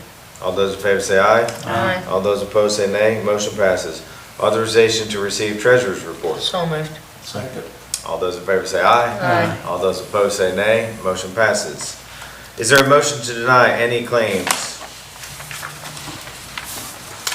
No motion was made. Let the record reflect claims are to be paid. Authorization to issue a request for proposals RFP for the sale and development of 5 distinct Area 1 located at 67 Buena Vista Drive. So moved. Second. All those in favor say aye. Aye. All those opposed say nay. Motion passes. Judge, I need to make a motion on that. Probably needed to be before that, but I would like to, do I need to amend the agenda as well? Can I do it all at once? Oh, that's right. I apologize. You have to amend the agenda and then amend it to add, You wanna- to you wanna do modify it? the surplus. Can I Do it at the I end think or I just can go put ahead them and do it together. now, Max? Okay, we'll do it now. Sorry, Squire. Yeah. I must have put on the wrong sheet. I had it marked somewhere. Well, Judge, I'll make a motion to add an item to the agenda to rescind, to authorize the rescinding of the October 11th, 2023 surplusing of 131.557 acres located at 61 Buena Vista Drive for future sale, and instead to replace it with an authorization to surplus the properties listed in the RFPs. Is that sufficient? Let's see, yeah, it's 67, but yes, we'll get it right. So moved. Kimber, make sure clerk, you want him to say it again, or are you okay? I'm good. Okay. All right, motion? Second. All those in favor say aye. Aye. All those opposed say nay. Motion passes. Judge, I'll make a motion to do the exact same thing I just mentioned in that past motion, but to take action to do it. Does that work? Well, the first thing you said was you wanted to amend the agenda. Yes. So that's to take the That's action to do the it. amending. And now I'd like to take action to, you want me to say it again? To approve the surplus. Yes. Judge, I'll move to rescind the October 11th, 2023 surplusing of 131.557 acres of property located at 67 Buena Vista Drive, and instead to surplus the areas 1 through 5 designated in the August 28th, 2024 abstract for RFP of the same address. Does that make sense? You may not want to say instead. You want to do one and you want to do the other. Do we need to make two? We already did. No, you can do them together. That's- Kimber, you okay on You just that? can't say. Yeah, I'm good. Yeah, say them both Instead at of the the same other. time. Second. Better. There's a motion made. Is there a So second? moved. Second. All those in favor say aye. Aye. All those opposed say nay. Motion passes. Authorization, thank you, Squire. Authorization to issue a request for proposals RFP for the sale and development of Area 2 located at 67 Buena Vista Drive. No, you already voted on that. I did too? Squire Blackburn and Squire Dykus. Okay. Well, the park. All right, so We're we're on down number to 3 the then. next one. We're back. Oh, we're doing each parcel We're doing individually. RFP? Yes. Okay, yeah. Okay. We are? okay. Yes. Yeah. No, that's what I'm saying. I apologize, I thought it was all No, together. we have to do them all individually. So we're on 3. We're on 2. Oh, We're on two. Okay, gotcha. I was like, man, I could have sworn I had Y'all are that. confusing me Sorry. today. That's at okay, this yeah. point. I Too late. misunderstood. That's okay. So we're on Area 2. Okay. So moved. Second. All those in favor say aye. Aye. All those opposed say nay. Motion passes. Authorization to issue a request for proposals for the sale and development of Area 3 located at 67 Buena Vista Drive. So moved. Second. All those in favor say aye. Aye. All those opposed say nay. Motion passes. I can't talk, I'm sorry. Authorization to issue a request for proposals for the sale and development of Area 4 located at 67 Buena Vista Drive. Second. All those in favor say aye. Aye. All those opposed say nay. Motion passes. Authorization to issue a request for proposal for the sale and development of Area 5 located at 67 Buena Vista Drive. So moved. Second. All those in favor say aye. Aye. All those opposed, nay. Motion passes. This is a good one. Authorization to issue a request for proposal, RFP, for Phase 1 of the construction of 7 softball fields, concessions, batting cages, seating areas at Lakeview Park with the recommendations from Compass Municipality Advisors LLC and Stites and Harbin PLLC. So moved. Second. All those in favor say aye. Aye. All those opposed say nay. Present. Did you get that, clerk? Who did the present? Bushman. Motion passes. Authorization to approve the promotion of Faith Dutton to sergeant.